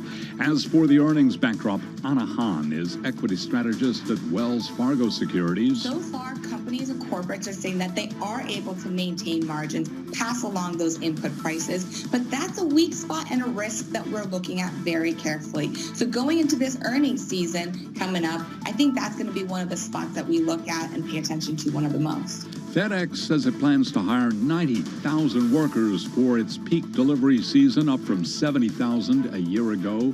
FedEx shares are up now by 0.6%. AP Muller-Maersk raising its full-year forecast after container rates rose to records amid bottlenecks in global trade. As for its ADRs, AP Muller-Maersk is trading lower, down now by just about 0.9%. Recapping, stocks trading lower with the S&P down 11, a drop right now of 0.3%, Nasdaq down 0.1%. I'm Charlie Pellet. That is a Bloomberg Business Flash. This is Bloomberg Business Week. Insight from the reporters and editors who bring you America's most trusted business magazine. Plus, global business, finance, and tech news as it happens. Bloomberg Business Week with Carol Masser and Bloomberg Quick Takes Tim Stenovic on Bloomberg Radio. Live from the Bloomberg Interactive Brokers studio, streaming on YouTube. It is Friday's Eve, Thursday, September 16, 2021. I'm Carol Masser. Tim Stenovic, my co-host, off today. Bloomberg Quick Take anchor and Bloomberg News cross-asset reporter. She's got so many titles because she's really important around here. And you subbed in for me. I did. You know, I've been all over this mic. I know, you have been. Well, we got a lot going on today. September, historically the worst month for stocks. We heard Charlie talking about it, and I feel like it's living up to its reputation today. Absolutely. I mean, if you look over the month of September, we've had 12 trading days and 8 of them are red. So not so good. Not so good. Not so good. All right, we're going to talk about that. We're also going to talk about the billionaire disruptor, Katie, who, like all the other rich folks that are out there, looking for some ways to kind of get tax breaks. Yeah, absolutely. It sounds like he got a few under President Trump. He did. He did. It's all in a new book. We'll get to that. We're also going to talk about the rule of the robots. First up, though, let's get to, of course, the market drivers report. Let's set the Business Week agenda. In the house, Dave Wilson. He's sitting right next to me. He's our stocks editor here at Bloomberg News. Mike McKee also next to us, international economics and policy correspondent at Bloomberg News. I feel like, I don't know, egg, chicken, what came first here? I'm going to start with Mike because I feel like what happens in the equity markets is based on the day's economic thinkings. You'd think. You'd think. But maybe not. First of all, who's the blonde here between me and Dave that's been gone for so long? Hi, Welcome I'm Carol back. Masser. Nice to meet you. Welcome back. Thank you. No, I mean, when we saw the retail sales numbers this morning, everybody thought, oh, that's going to be good for the markets. And? Kind of not. That's because I think it's not as good as it appears on the surface. Yes, we got a 0.7 rise in retail sales, and we were expecting a 0.7 decline, so there's a swing there. But the prior month was revised down by 1.8%. And then the question arises, is this a real buying of more stuff, or is it inflation? Because the retail sales numbers are not adjusted for inflation. So we're just spending more to get the same thing. That's what we usually see with gasoline prices in the retail sales report. And so it does show that maybe people didn't drop off the edge of the earth in August, but it also suggests that maybe it's not as good as it looks. And the other thing to keep in mind is there was a round of stimulus checks that went out in July and August that people forget about. That's the child care tax credit. And that money seems to have gone into some of this spending. So, Katie, 2 steps forward, 1 step back? It feels like it. And Dave, I mean, I'd love to get your read on what the equity market is doing because, as Mike said, I mean, the headline numbers were good, but if you look under the surface, if you look at revisions, maybe this retail sales print wasn't too pretty. I mean, is that the main driver of why we're seeing stocks fall today? Well, it's a matter of how things are being interpreted across the market, arguably, because if you just looked at the retailers in the S&P 500, I mean, they're higher. And in fact, the consumer discretionary category, which includes the retailers, is the best performer on the day among the 11 main industry groups in the S&P 500. Of course, the problem is only one other of those 11 groups is up, and that would be real estate. You know, on the other hand, we're seeing commodity producers fall, energy, raw materials. You can count metals in the materials category. Freeport-McMoran down 6.8%. That's the biggest drop in the S&P 500. And the second biggest belongs to the gold producer Newmont. It's down 4.3%. So, you know, there's a whole lot more going on than just the retail sales report in terms of market influences here. All right, so when's the next Fed meeting? Is it next week? Next Wednesday. So we'll be there. It's... The question is not whether they're going to announce a taper. Nobody really ever expected them to announce it unless we'd gotten a really strong jobs report for the month of August. But will Jay Powell in his press conference hint at the idea that there is going to be a tapering coming at the November meeting. And so that's what It's like a everybody's going to baby, keep an right? eye We're on. spoon feeding. The funny thing is who cares? I mean, the taper isn't really Are you going allowed to to say matter that on all that Bloomberg? much. Are you allowed to do that? Well, the taper isn't going to matter all that much in the markets. The amount of money that we're talking about, $15 billion over the course of a month, is the generally accepted amount they're going to taper. I mean, that's the change in the couch cushions down at the New York Stock Exchange. So that's not very much money that's going to matter a whole lot to the markets. One interesting thing today that may have a little bit of an effect on the markets, Philadelphia Fed comes out really strong on a headline number, but all the underneath numbers were not great. The new orders numbers declined, and employment declined, and so it may be people are looking at that as well as the retail sales numbers. We don't care about jobless claims because that was influenced by the hurricane. Okay, we don't care. Well, Mike, I did want to get your thoughts on one of the details in this retail sales report, because excluding autos, actually retail sales advanced 1.8% in August, which would be the largest gain in 5 months. I don't know. It feels like the rental car market, the used car market has been all over the map. But does that basically track with what we saw in the CPI report earlier this week? It sort of tracks with that. What it's really tracking with is the unit sales figures that the manufacturers announced, because they're selling fewer cars because they have fewer cars to sell because of this chip shortage. And so that shows up as weaker sales in the overall numbers. Now, the government doesn't use the retail sales numbers on cars in their GDP calculation. They use the unit sales figures, but both were bad. So, right. But the used cars and the rental things are sort of working themselves out now because the rental companies have enough cars. So used car prices kind of starting to go down. Hey, quick tease for your chart of the day, Dave Wilson. Oh, goodness. You would want that. S&P earnings. Can I give you a hint here? Well, yeah. I mean, do you just look at your chart. Do you just look at this year or do you look back? You get different perspectives if you take the longer view. Always good to take a longer term perspective. Dave will be back with his chart of the day. Michael McKee going home. I don't know, going to get a massage, do some yoga or something like that. Buy a car. Oh, buy a car. There's a good thing. Michael McKee, of course, international economics and policy correspondent. Let's do the Bloomberg Business Week Bite of the Day. One number that tells us a lot, brought to you by GEP. GEP helps businesses transform supply chains with strategy, managed services, and AI-based cloud-native software. Learn more at GEP.com. Katie, today's number, it's 0. The U.S. will probably miss President Biden's goal of net zero emissions by 2050. Wood Mackenzie sees the target of net zero electricity by 2035 as an extremely challenging one, reaching 66% clean energy generation by then as more feasible. I don't understand why it takes so long. I don't know. I don't know. All right. We're watching that. We're watching lots of things. Let's get to world and national news. For that, it's over to Nancy Lyons in D.C. Hey, Nance. Welcome back. Thank you. Treasury Secretary Janet Yellen is warning Congress of a debt limit breach in October. The Senate Minority Leader has rejected her appeals. Yellen wants Republicans to join with Democrats in raising the federal debt ceiling, but Minority Leader Mitch McConnell is not on board. His office says the Democrats will just have to raise it on their own. Yellen is warning that the Treasury's extraordinary measures to avoid breaching the ceiling could run out next month. Democratic congressional leaders also highlighted that Democrats joined Republicans in suspending the debt ceiling under President Trump. In Washington, I'm Amy Morris, Bloomberg Radio. 4 amateur astronauts are 361 miles above Earth after lifting off from the Kennedy Space Center last night. That is higher than the International Space Station or the Hubble telescope.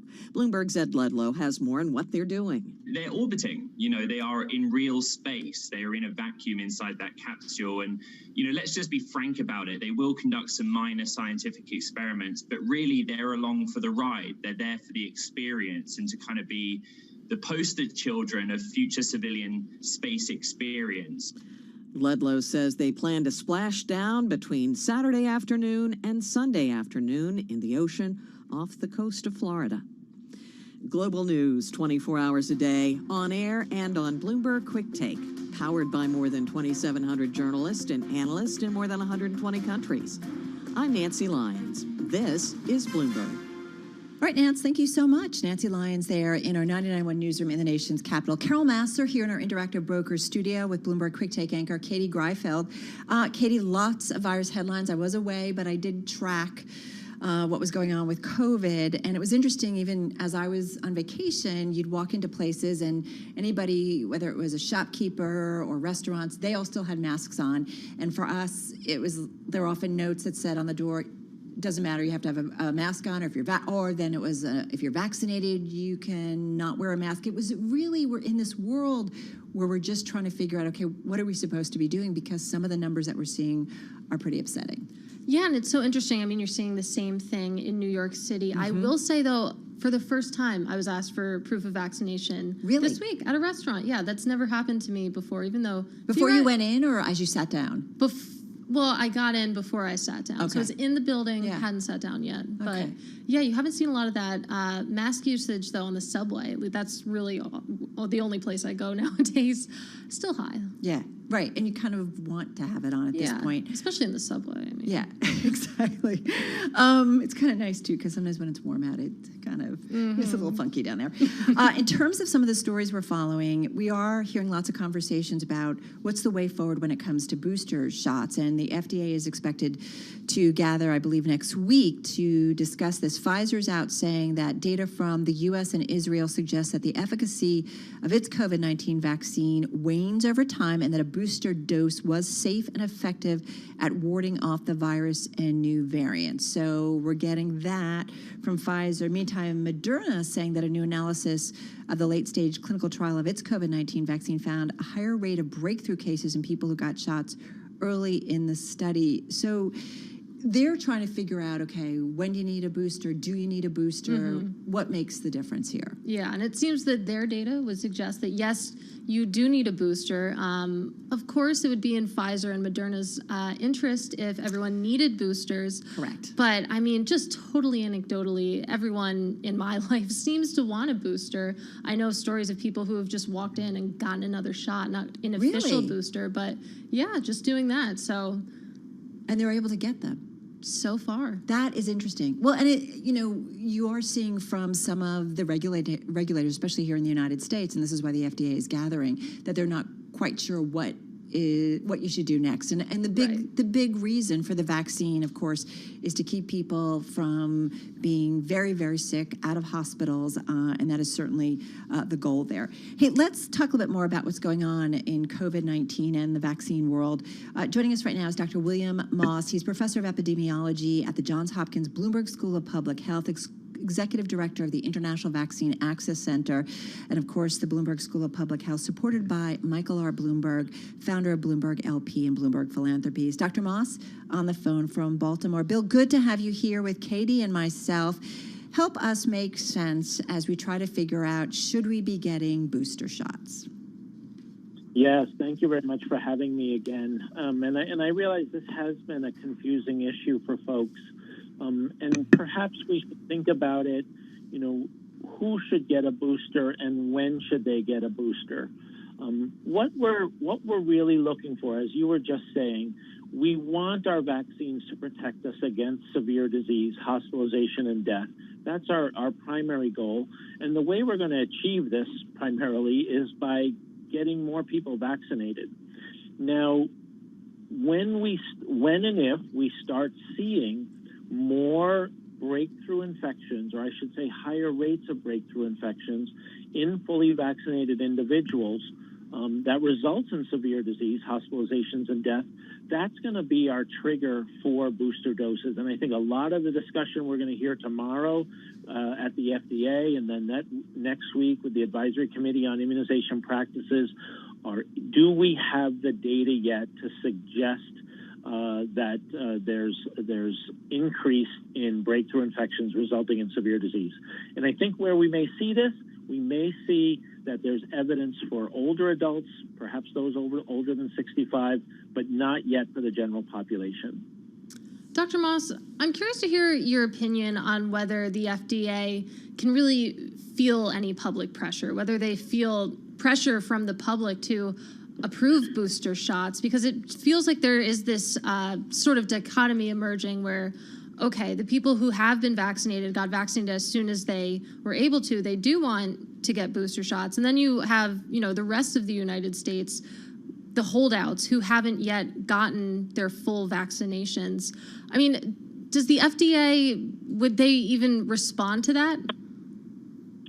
Yes, I think what we can expect from the FDA, and again, we'll hear about it tomorrow, is the FDA is going to tell us whether these additional doses for people who are fully vaccinated are safe and effective. That's what they're going to be looking for, and they have the data that were submitted by Pfizer. Some of that has been released in the FDA briefing that was released, and those numbers are based on relatively small sample sizes. But the FDA is going to be looking at that safety and effectiveness of an additional dose. What we have to wait for then is the Advisory Committee on Immunization Practices that will make recommendations to the CDC on who should be, on whether or not we should actually go forward with booster doses and who should be the recipients of those. They will not be weighing in on, how do we deal with the problem of unvaccinated Americans at this point in the pandemic. I guess what I wonder too is, do you default and say, let me just go get a third one? I'd rather be safe than sorry. Or are there potential complications by getting a vaccine that you don't need? Yeah, so, this is an important issue. The CDC estimates that perhaps at this point, 1.8 million Americans have gone ahead and got that booster dose. Katie knows people who've done that. I do. I know at least 5. Yes, and I can understand, and we're kind of feeling this tension between having a rigorous regulatory process and debate, and in the midst of a pandemic and surging case numbers, surging hospitalizations and deaths in the United States, and people wanting to feel that they're best protected, and so individuals going out and getting those booster doses. We still don't know really whether there are any safety concerns around booster doses. I don't expect that we're going to have any surprises there. Pfizer did present to the FDA some of their safety data. Again, relatively small numbers, a couple hundred people. Maybe there was some increase in swollen lymph nodes after the third dose compared to the first two, but in general, the side effects seem to be the same, but again, small numbers. Where it also becomes problematic from a public health point of view is that it just makes it very hard for us to track the number of people vaccinated in the United States. If people are going and getting a third dose and kind of pretending they have never had a dose before, it messes up the numbers.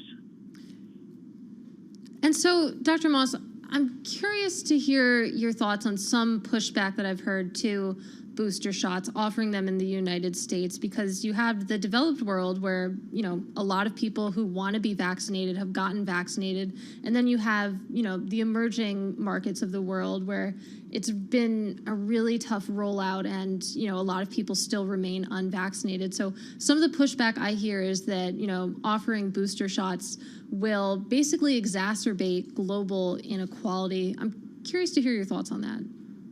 Right. It's a very important issue. We've heard from the World Health Organization and the Director General there raising this issue. There was a recent report in the Lancet raising this issue as well, about the ethics of booster doses in high-income countries when much of the world remains unvaccinated. There's no doubt there remain glaring global inequities in vaccination coverage.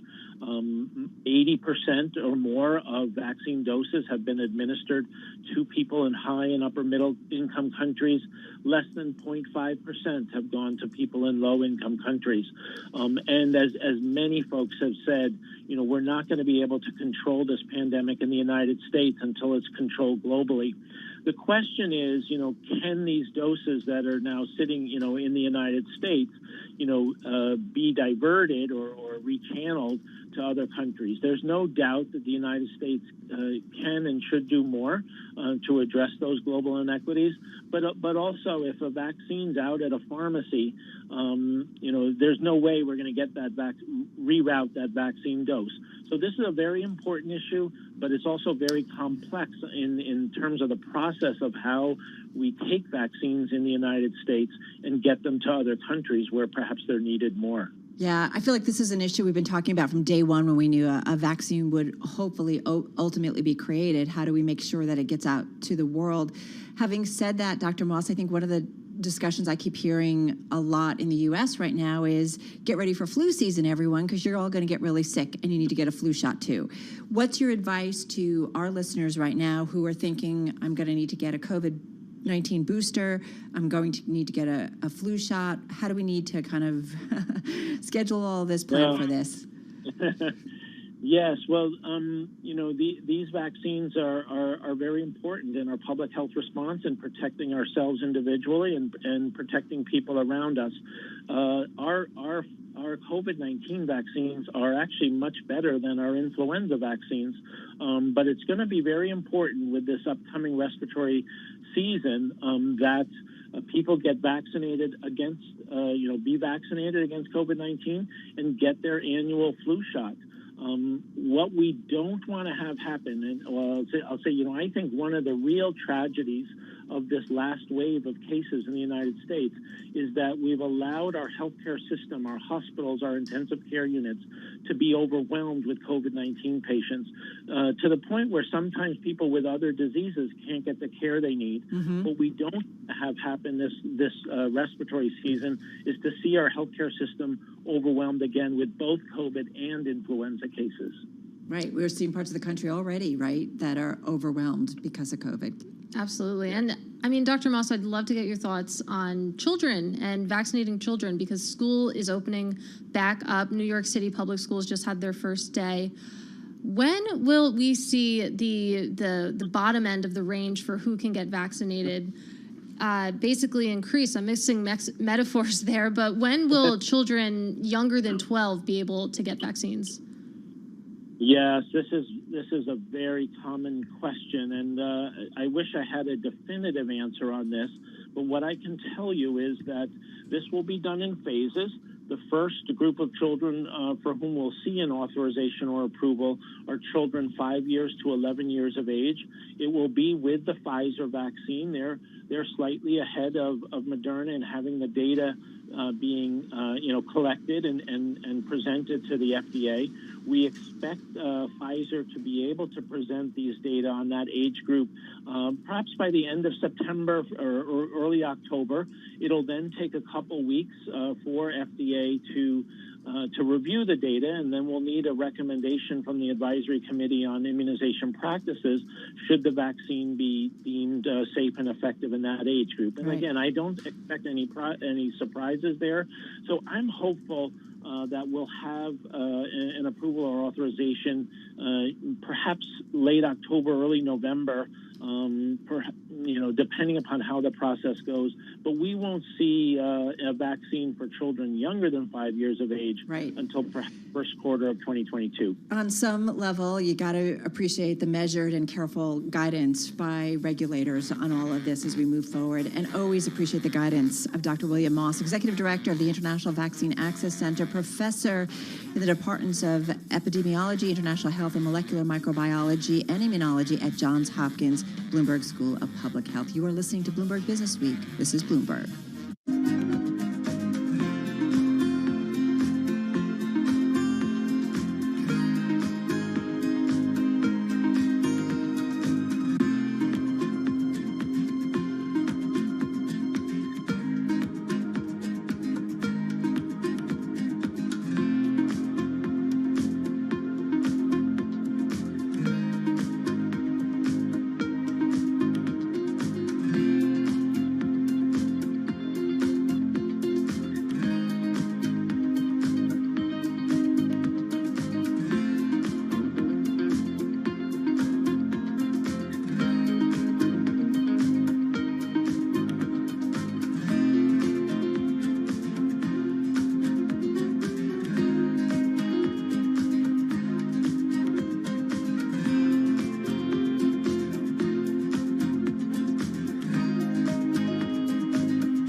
Broadcasting live from the Bloomberg Interactive Brokers Studio in New York. Bloomberg 1130 to Washington, D.C. Bloomberg 99.1 to Boston. Bloomberg 106.1 to San Francisco. Bloomberg 960 to the country. Sirius XM Channel 119. And around the globe, the Bloomberg Business app and BloombergRadio.com. This is Bloomberg Business Week. You are listening to Bloomberg Business Week. Carol Massar, Katie Greifeld in for Tim Stenovic. What are we doing next? Oh, $15 an hour.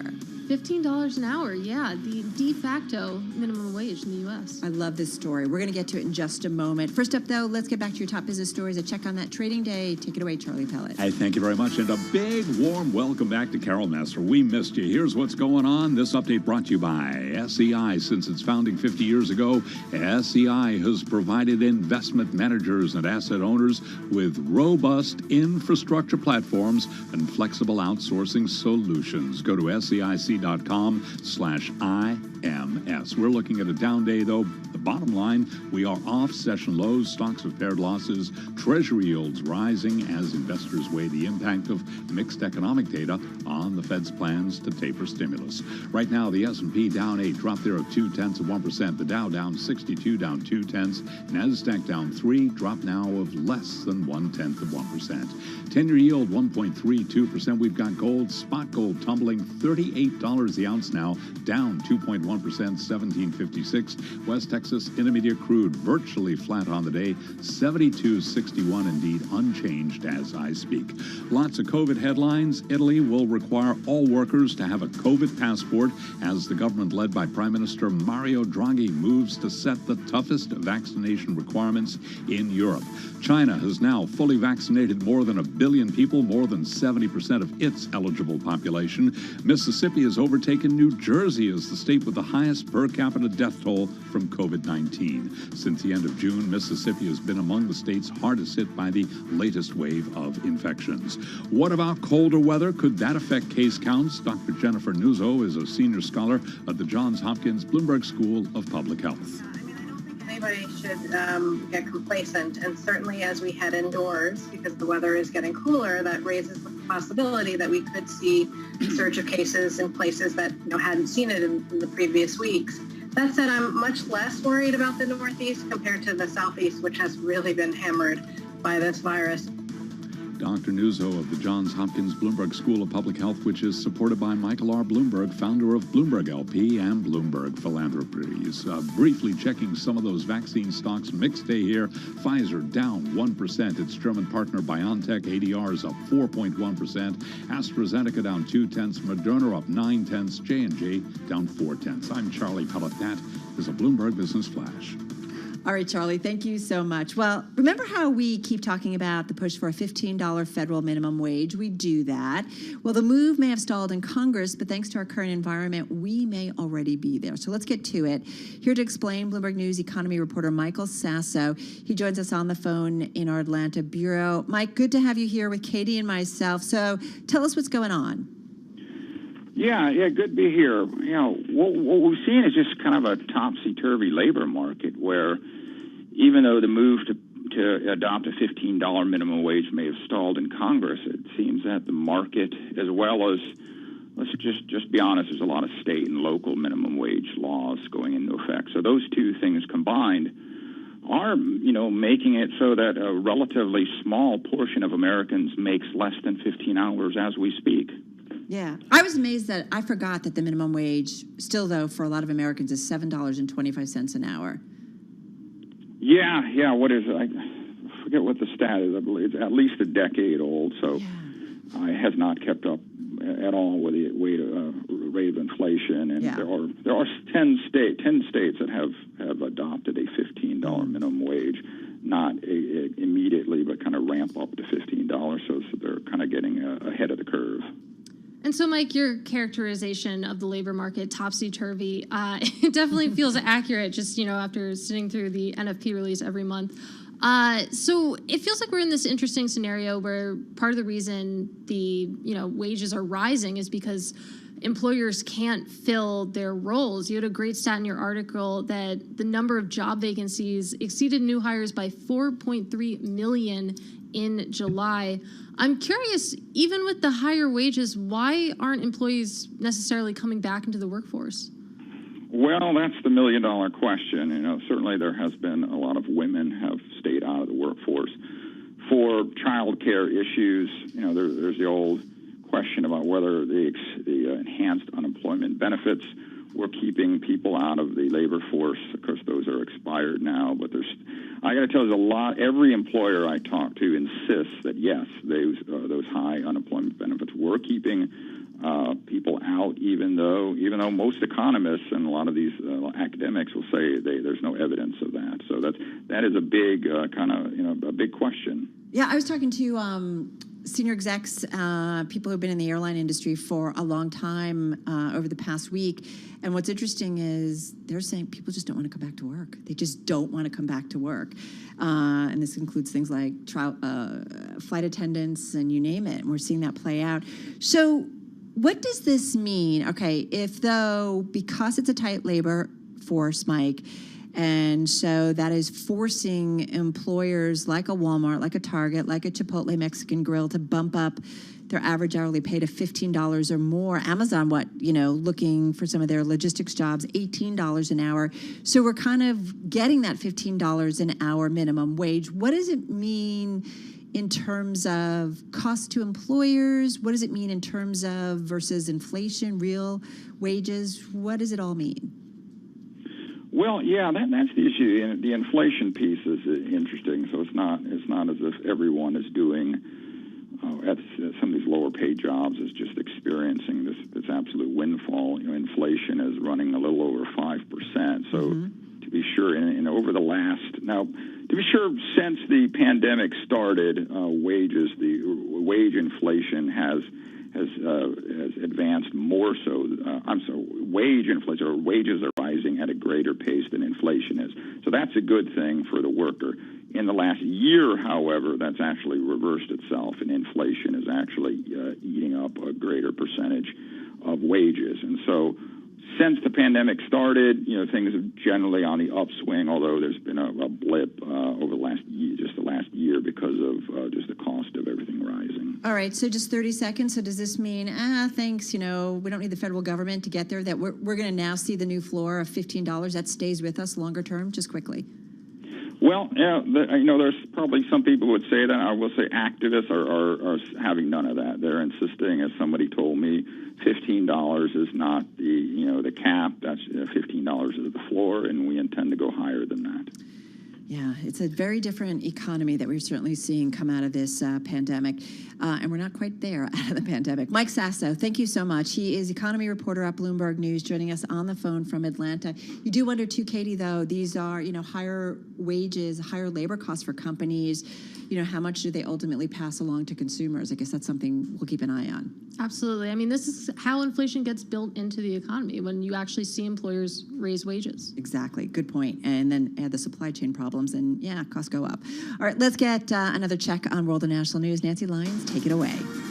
Thanks, Carol. President Biden is making another pitch for his economic agenda, saying it'll bring working people back into the economy. For a long time, this economy has worked great for those at the very top, while ordinary, hardworking Americans, the people who built this country, have been basically cut out of the deal. He says the nation has reached an inflection point whether or not to perpetuate an economy where the wealthiest taxpayers and biggest corporations play by a set of rules they've written for themselves. He says it's time working people receive the tax breaks. House Democrats are investigating major oil companies and whether they misled the public on the role of fossil fuels in global warming. Bloomberg's Nathan Hager reports. The House Oversight Committee has sent letters to the heads of ExxonMobil, BP, Chevron, and Royal Dutch Shell, as well as the American Petroleum Institute and the U.S. Chamber of Commerce. It's asking for documents on company communications about climate change, along with records of lobbyist payments and any projects the companies have begun to protect their facilities from the warming climate. The Oversight Committee is holding a hearing on this October 28th. It's calling on executives from these companies to testify. In Washington, I'm Nathan Hager, Bloomberg Radio. The UN says the pace of climate change has not been slowed by the global COVID-19 pandemic, and the world remains behind in its battle to cut carbon emissions. The World Meteorological Organization says the pandemic caused only a temporary downturn in CO2 emissions last year, and it was not enough to reverse the rising levels of greenhouse gases. Global news 24 hours a day, on air and on Bloomberg Quick Take, powered by more than 2,700 journalists and analysts in more than 120 countries. I'm Nancy Lyons. All right, Nance, thank you so much. This is a let's try that again. Thursday edition of Bloomberg Business Week. I'm already ready for the weekend. Katie Greifeld here with Carol. I know, look, I have no excuse. It's like, I'm sorry. This story caught our attention by our Marianne Dakers of Bloomberg News. It talks about the British being among the hardest hit as living costs rise during the pandemic. We are continuing to track what's going on in global economy, especially, I think, comparing, Katie, the developed nations, how they are coming out of the pandemic and what's the impact. Yeah, and this is a particularly interesting story because, I mean, we've heard from central bankers worldwide about transitory inflation, that, you know, it's easily explained away that, you know, we're coming out of the pandemic, or we were. But, I mean, that's still inflation that people have to live with, that consumers feel, that companies feel. And this is just a reminder. And that's why you saw 40% of respondents saying that their living costs have increased since the onset of the pandemic. That is according to a YouGov survey conducted in 17 countries. Right. That proportion closer to half in the UK and the United States compared to just a fifth of Danes and Swedes. They did the survey kind of mid-August to the end of August, and really it underlines the challenges facing policymakers who have to figure out when to act on those signs that prices are heading higher after years of stability. This is the quandary. I keep thinking of something I heard on Bloomberg at one point, maybe over the last couple of months, and just said, it's so much easier for policymakers, whether it's the Federal Reserve or it's policymakers over in Europe, you know, central bankers, that when things are falling apart, you know what to do, right? When things are going gangbusters, you know what to do. But it's all that muddy stuff in the middle, right? With the economic data points that show some improvement, then not so much. You're not quite sure about what the correct policy is. Yeah, to bring it back to the U.S. and the Federal Reserve, we know that they are just so focused on the labor market. It's not where they want it to be. We saw that much in the August jobs report, but yet they also have to contend with pretty hot inflation still. So, and they've said they'd let the economy run a little bit hotter than they normally would. So TikTok will just have to wait and see what happens. You are listening to Bloomberg.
news, headlines, and breaking news 24 hours a day at Bloomberg.com, the Bloomberg Business app, and at Bloomberg Quick Take. This is a Bloomberg Business Flash.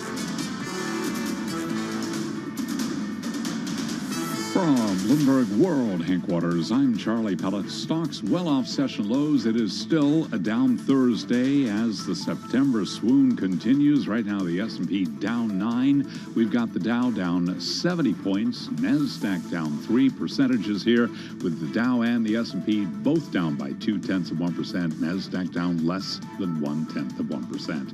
10-years down 9/32. 10-year yield 1.32%. Spot gold down 2.2%. 17.54 the ounce, and West Texas Intermediate crude down 0.1%, 72.52 a barrel. Bottom line here, stocks have paired losses, yields rising as investors weigh the impact of mixed economic data on the Federal Reserve's plans to taper stimulus. Again, recapping, stocks lower, S&P down 9, down 0.2%. I'm Charlie Pellet. That is a Bloomberg Business Flash. Sorry, we're just welcoming Joel into the studio. You are listening to Bloomberg Business Week. Charlie Pellet, thank you so much. Well, a Bloomberg exclusive. It's also the Bloomberg Business Week cover story. It's about Peter Thiel, you know, the Silicon Valley billionaire investor and disruptor. Turns out he's kind of just like all the other rich folks out there.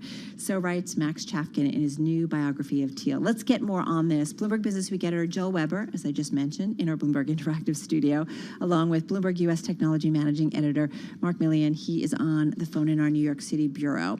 Peter Thiel, we've talked about him a lot in his relationship. Interesting one with Trump. Yeah, and I'm gonna actually say that he's not maybe like all the other rich people you know, and I think that except when it comes to taxes. And he's never had a biography of him before, and that is first and foremost the feat that our own colleague Max Chafkin has accomplished with this book, The Contrarian, out next week. It's really fascinating. You mentioned the Trump thing. That is where the excerpt that is the cover story this week begins.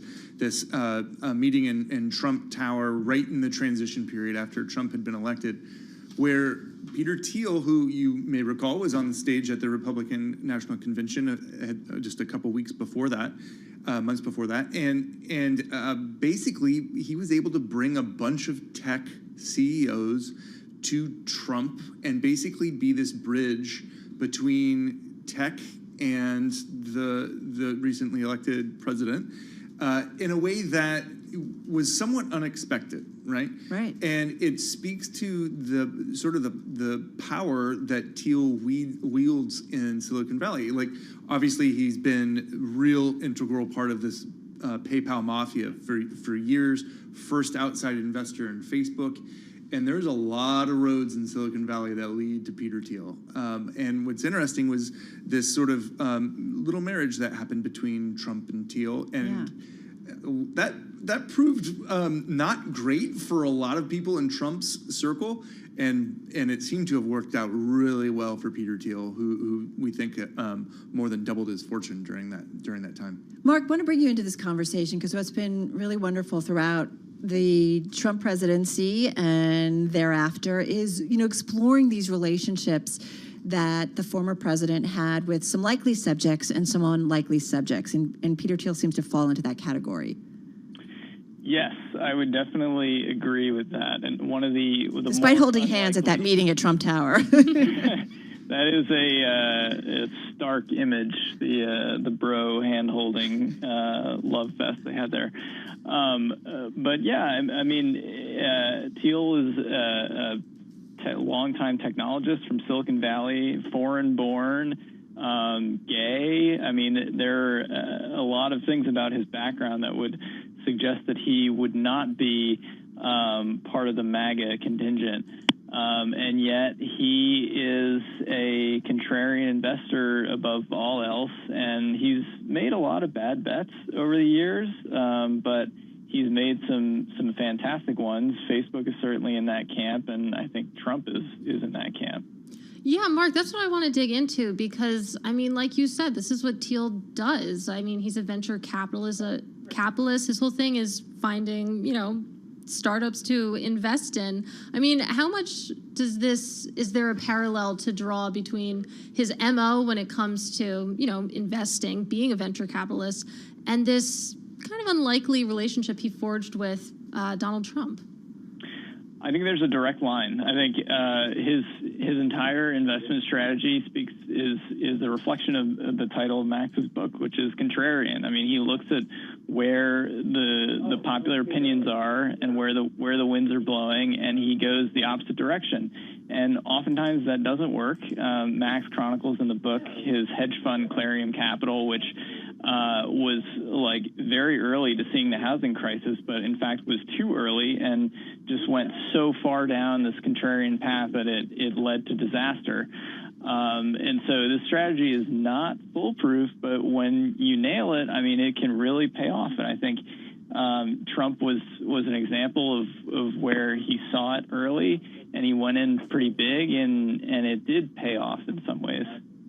Speaking of paying off, the ultimate payoff has been the Roth IRA, and that is to your joke earlier just about just like other billionaires. We don't really know if other billionaires have done this as well as Peter Thiel has, but it seems to be that he has exploited the Roth IRA to perhaps a way that was never intended.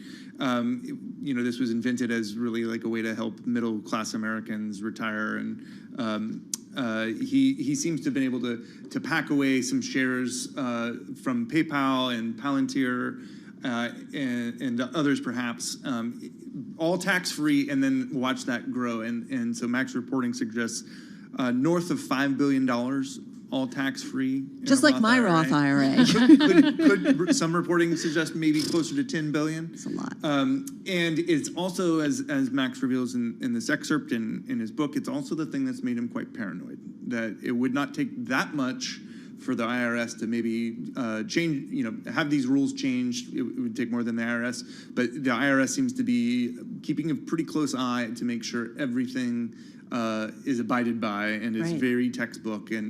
And otherwise, the risk there would be that you could have a pretty sizable tax bill in the billions.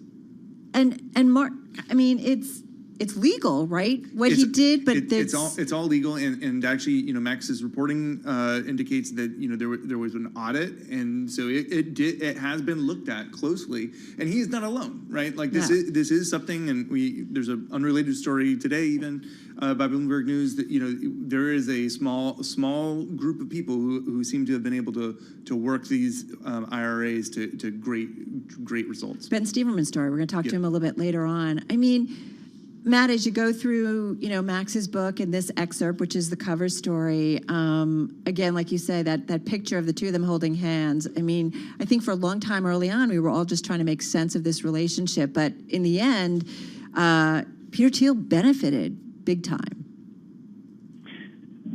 Yes, he certainly did. I mean, not to the extent maybe he envisioned in his wildest imaginations of sort of remaking government in his image. Max, this excerpt goes into some detail about how he offered, a long list of picks for various administrative positions that the campaign deemed too extreme. Which is something. Yeah. It really says something for sure. But the other thing that I think is important, and this is sort of where Max's excerpt culminates, and I think it's one of the reasons that this biography by Max Chafkin, as I mentioned, out next week, is so important, is that what we're really going to be watching here is Peter Thiel's transition from being a Silicon Valley power broker to something that maybe is more about the GOP and politics going forward, and that will play out in midterms first and foremost. Really good point. This story cover on the new issue of Bloomberg Business Week, which is available. Bloomberg Business Week, of course, and that's Max Chafkin's book, The Contrarian. We're going to be talking to Max next week. Joel and more. Thanks.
markets, headlines, and breaking news 24 hours a day at Bloomberg.com, the Bloomberg Business app, and at Bloomberg Quick Take. This is a Bloomberg Business Flash.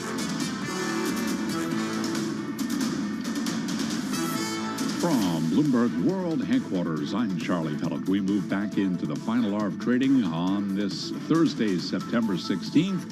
And we're looking at an update right now for the NASDAQ Composite Index, S&P little change, the Dow paring its losses, still on the minus side for both the S&P and the Dow.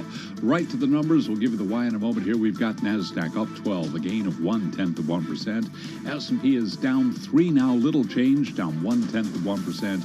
Dow Jones Industrial Average down 20, a drop there of 0.1%. Stocks have pared losses. Treasury yields rose as investors weigh the impact of mixed economic data on the Federal Reserve's plans to taper stimulus.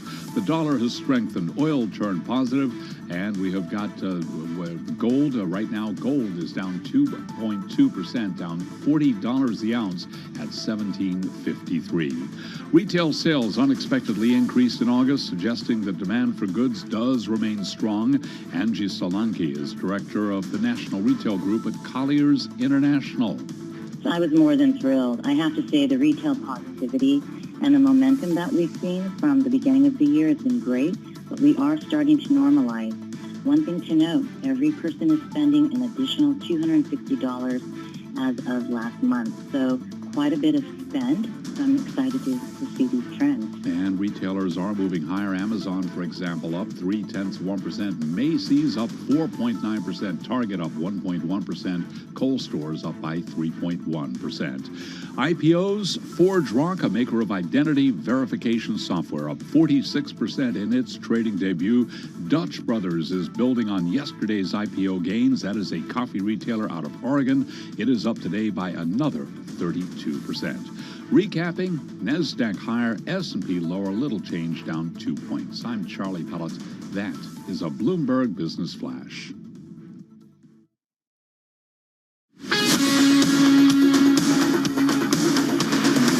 This is Bloomberg Business Week with Carol Masser and Bloomberg Quick Takes Tim Stenovic on Bloomberg Radio. All right, Katie Greifeld.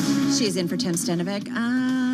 Kind of heard a bunch of people go into space, another group. Yeah, I don't know. It's just this steady stream. Not Tim. That's not where he is. Not Tim. It's not Ed Ludlow either. Although I think both of them would love to.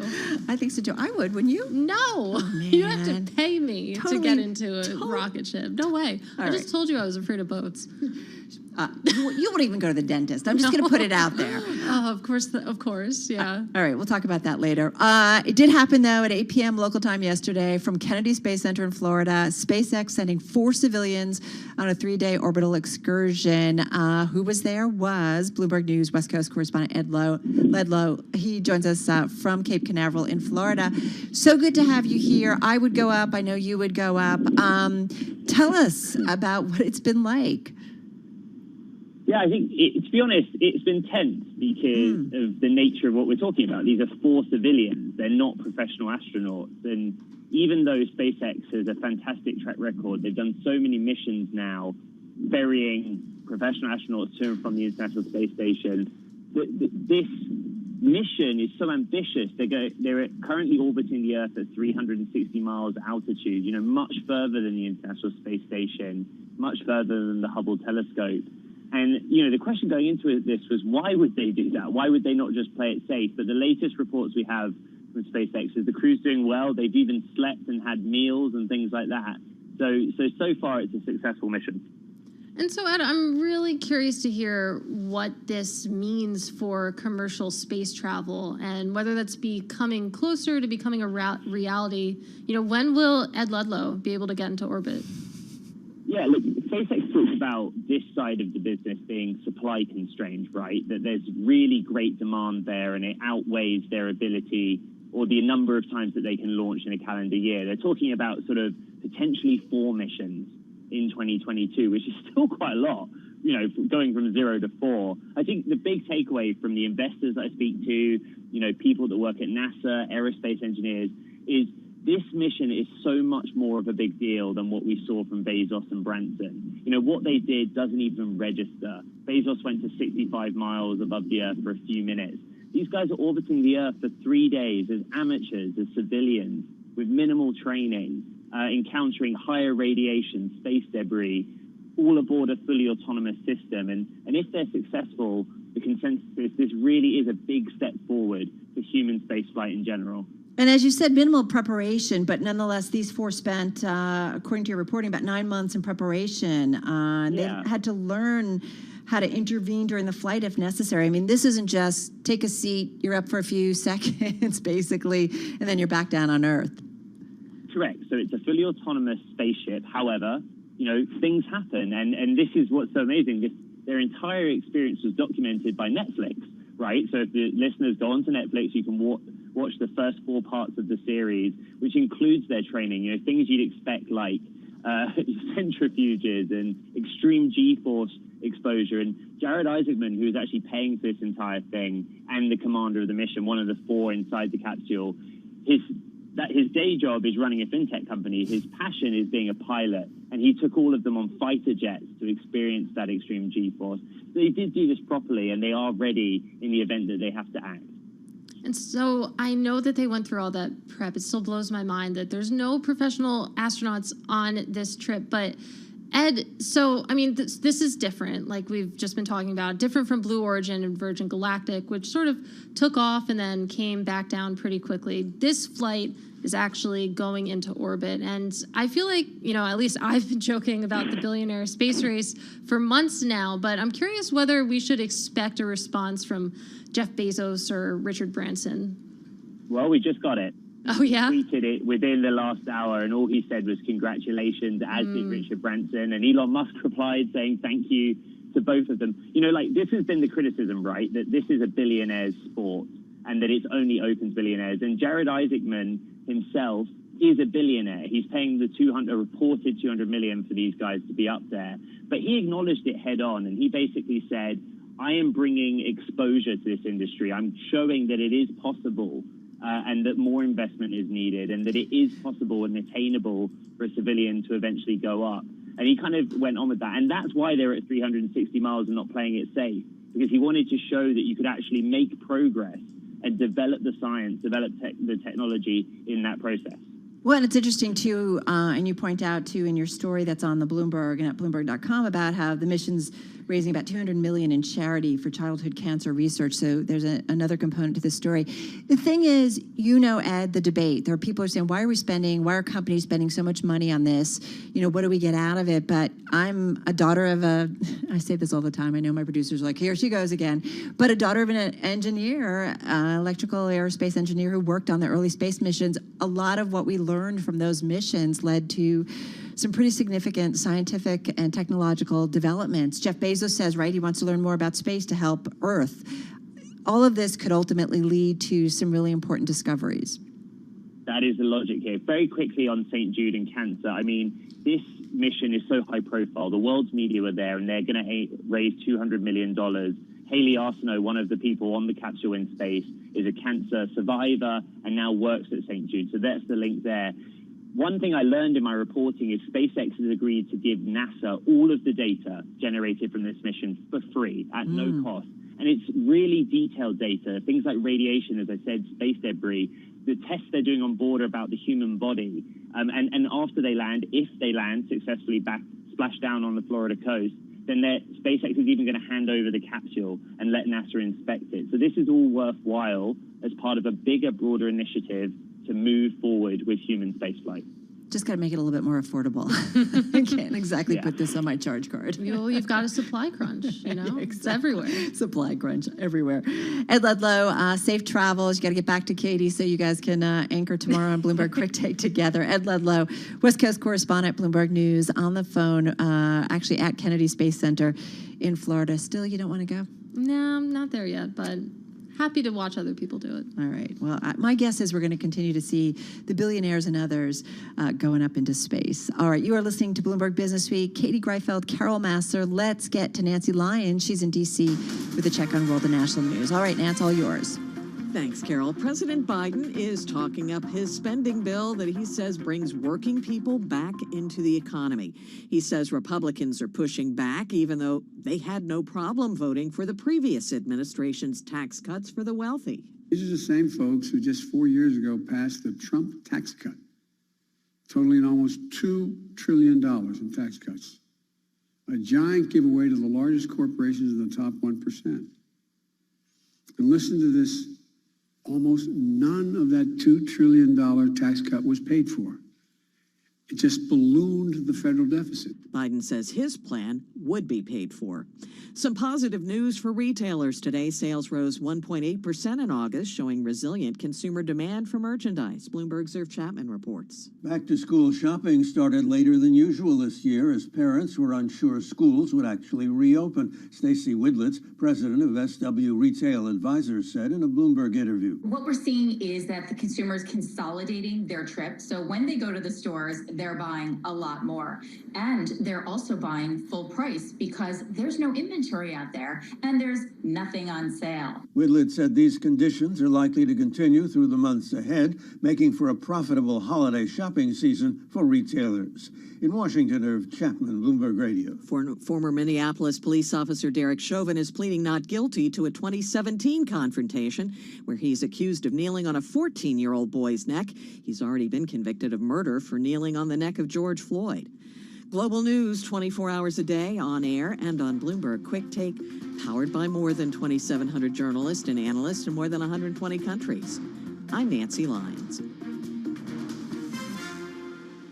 All right, Nance, thank you so much. Carol Massar, Katie Greifeld here in our Interactive Brokers studio on Bloomberg Business Week. Want to get to a story. This one, we're reading it courtesy of Market Watch, the team over there. Time Magazine releasing its annual list of the 100 most influential people featuring some of the world's top business leaders, including someone we kind of just talked about. Elon Musk, we can't stop talking about him. And I mean, he has had an incredible 2021, just not focusing even on Tesla, just on SpaceX. I mean, we know that they've just sent 4 civilians into orbit, and we know that SpaceX was awarded a $2.9 billion contract from NASA to bring astronauts to the moon. So certainly, I mean, that sounds influential. Yeah, I would say so. You know, even when he does what some people might characterize as wrong or bad moves, like he's in the news, he's in the conversation constantly. I, have my tweet deck up and I monitor a certain amount of people. He's on that list. I monitor what he says. I don't even have to follow him. Like, he's just always in my timeline. He's always in your timeline. He's on the list. So is Apple CEO Tim Cook, who, in many ways has really put his own mark easily on that company following Steve Jobs. Absolutely. Yeah, he has made it his own. And I mean, we don't even need to talk about how important Apple is. I mean, I'm touching an Apple product right now. So that makes sense. Also on the list, it's not just business people. You also have tennis stars, such as Naomi Osaka. And for everyone who doesn't know, in 2021, she won the Australian Open and became one of the highest paid female athletes in the whole world. Yeah, exactly. She, by the way, has got deals with Nike, Sweet Green. I love Sweet Green. Barbie, love Barbie, or I did as a kid. Can I put that out there? Nissan. She's also recently said she's moving towards investing in crypto. So you've got that out there. Tampa Bay Buccaneers quarterback Tom Brady, Olympic gymnast. Sunisa Lee, an MLB star. I'm not going to say his name. I can't say it. Anyway, another one. A lot of sports guys showing up on that Times list. I mean, it's just a snapshot of our culture, right, for a given year. So always fun to check out. You're listening to Bloomberg Business Week on Bloomberg Radio.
markets, headlines, and breaking news 24 hours a day at Bloomberg.com, the Bloomberg Business app, and at Bloomberg Quick Take. This is a Bloomberg Business Flash.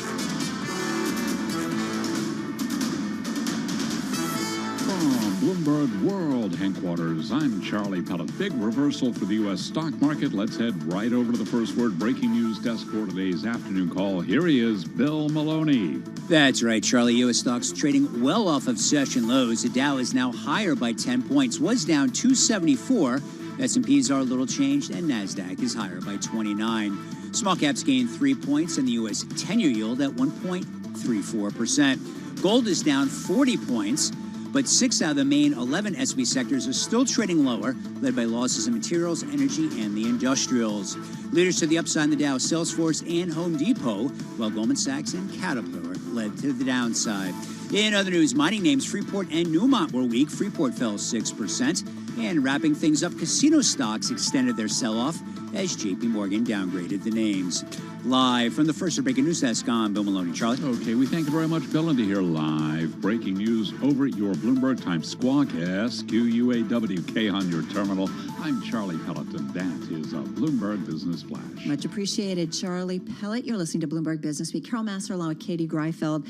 This, Katie, is among our most read on the Bloomberg today. It also happens to be the Bloomberg Big Take. It's an exclusive story from Bloomberg. It's a must-read.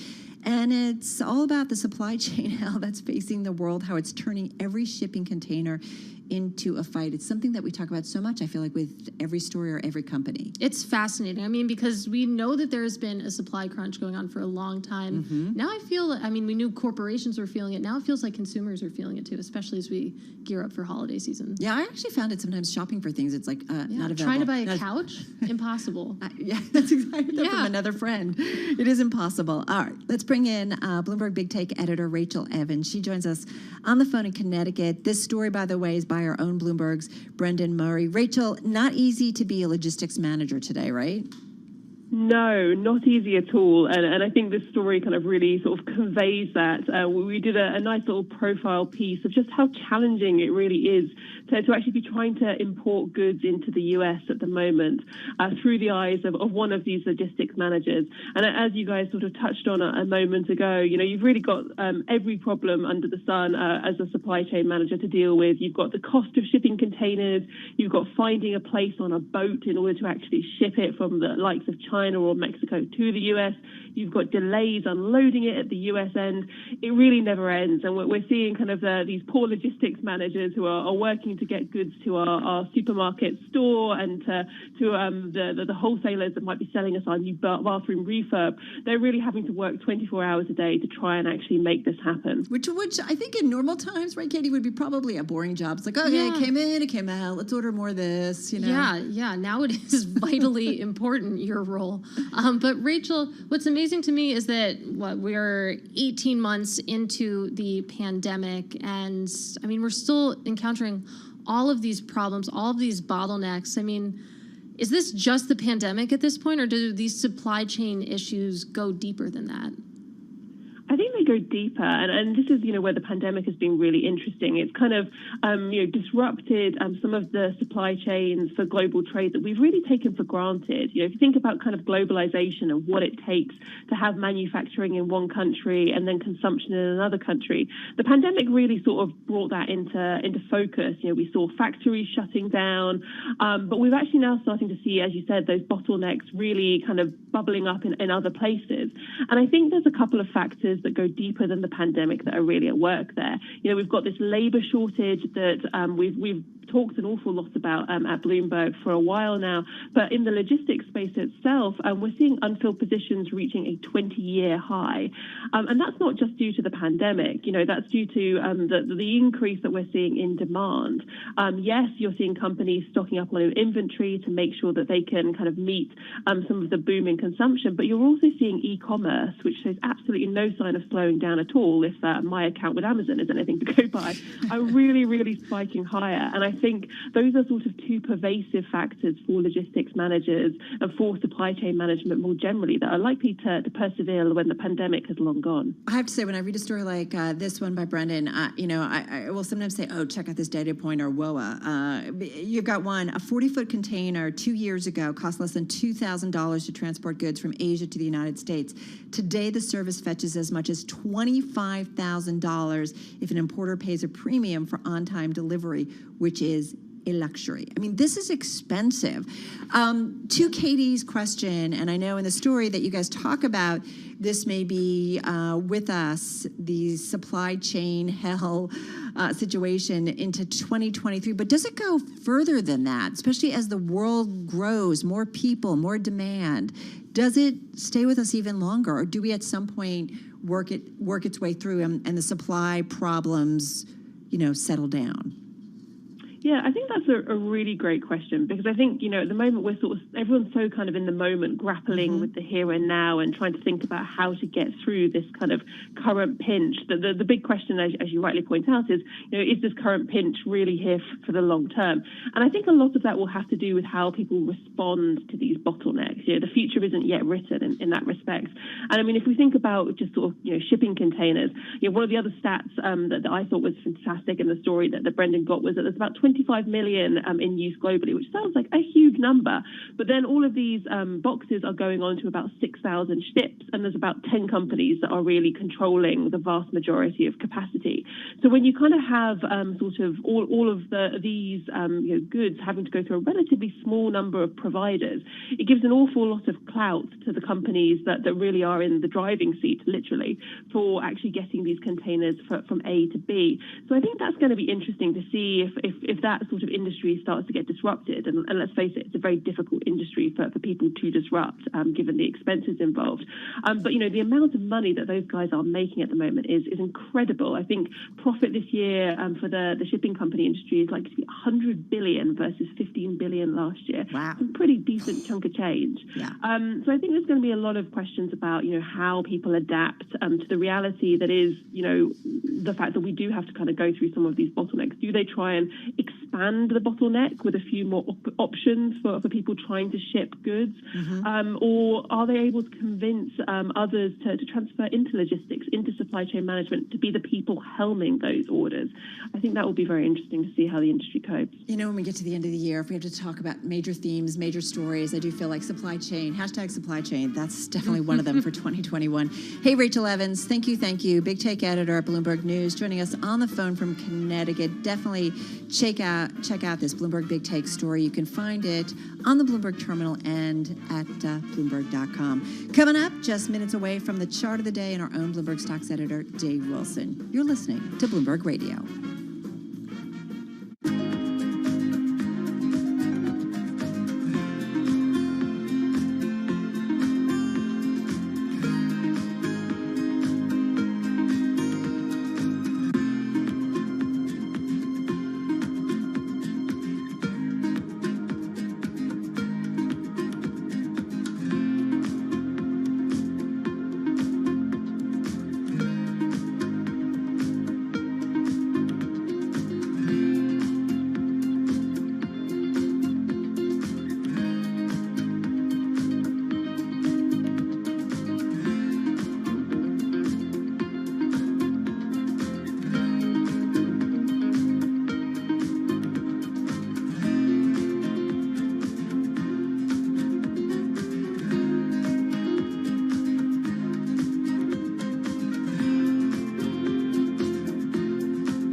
broadcasting live from the Bloomberg Interactive Broker Studio in New York. Bloomberg 1130 to Washington, D.C. Bloomberg 99.1 to Boston. Bloomberg 106.1 to San Francisco. Bloomberg 960 to the country. Sirius XM Channel 119. And around the globe, the Bloomberg Business app and BloombergRadio.com.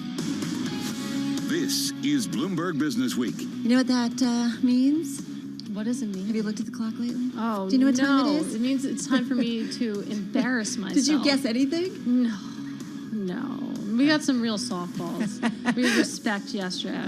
Was All right. not as strong throwing. Well, we're coming up with the chart of the day and Dave Wilson, and of course that means the song of the day. He's coming up in just a moment. Let's get back though to your top business stories and check on that trading day. We've got 29 minutes to go, Charlie. Indeed, and here's what's going on. We're looking at a mixed Thursday here. Quite the turnaround for the U.S. stock market. Right to the numbers. We'll give you the why in a moment here. The Dow now up barely, up by 1 point. Little change. S&P on the minus side, now fluctuating down 2 points. NASDAQ Composite Index holding on to an 18-point gain, up 0.1%. Got to stay with Bloomberg Business Week to see how things shake out when we get that closing bell. Right now, the S&P, as I mentioned, is trading lower. 10-year on 10/30 seconds, 10-year yield 1.33%. Stocks paired losses. Treasury yields rose as investors weighed the impact of mixed economic data on the Fed's plans to taper stimulus. Okay, guys, I'm going to place an order to sell euro. As you can see, it moved up, so I'm placing an order to sell at the price 117.624.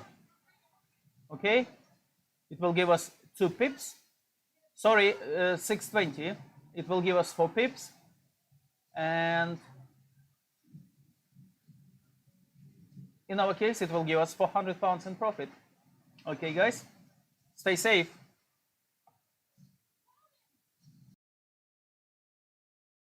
School of Public Health. If you're confused, you're not alone. I think a lot of America is, in part because we haven't had the scientific community come together and formally evaluate these. That's going to happen on Friday with the FDA advisory committee. We'll see what they say. My guess is that, there's clearly a case for third shots for immunocompromised that's already happening. There might be some evidence for people over the age of 65, but I am not yet convinced that anybody else needs it at this time. And Dr. Nuzzo with the Johns Hopkins Bloomberg School of Public Health, which is supported by Michael R. Bloomberg, founder of Bloomberg LP and Bloomberg Philanthropies. Among some of the vaccine names that we follow, mixed picture here. Pfizer down 0.4%. Its German partner BioNTech up 4.6%. AstraZeneca's ADRs as well, they are up by 0.1%. Moderna up 0.8%. J&J Johnson & Johnson little change, down 1 cent. Recapping, stocks still mixed. S&P down by 1 point. Bring on the song of the day. I'm Charlie Pellet. That is a Bloomberg Business Flash. I'm with you, Charlie. All right, you're listening to Bloomberg Business Week, and this is Bloomberg Radio.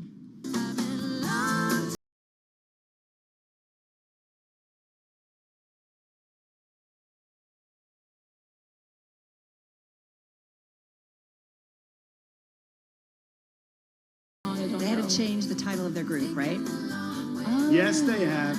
Yes, indeed. The chicks. Yay! I got Congratulations. that. Thank you. Okay, that's only a 50% though. Yeah. Okay, guys, moving stop to 117.63. Okay, please copy, this stop as well. Don't wait until it will reach high to the moon, because this is day trading. And don't wait until it will go far, far away. You need to do your money management and you need to know how much you invest. So please, if you decided to copy this trade, please follow my trades until the end. So you will not make any mistakes, okay? Stay safe, guys.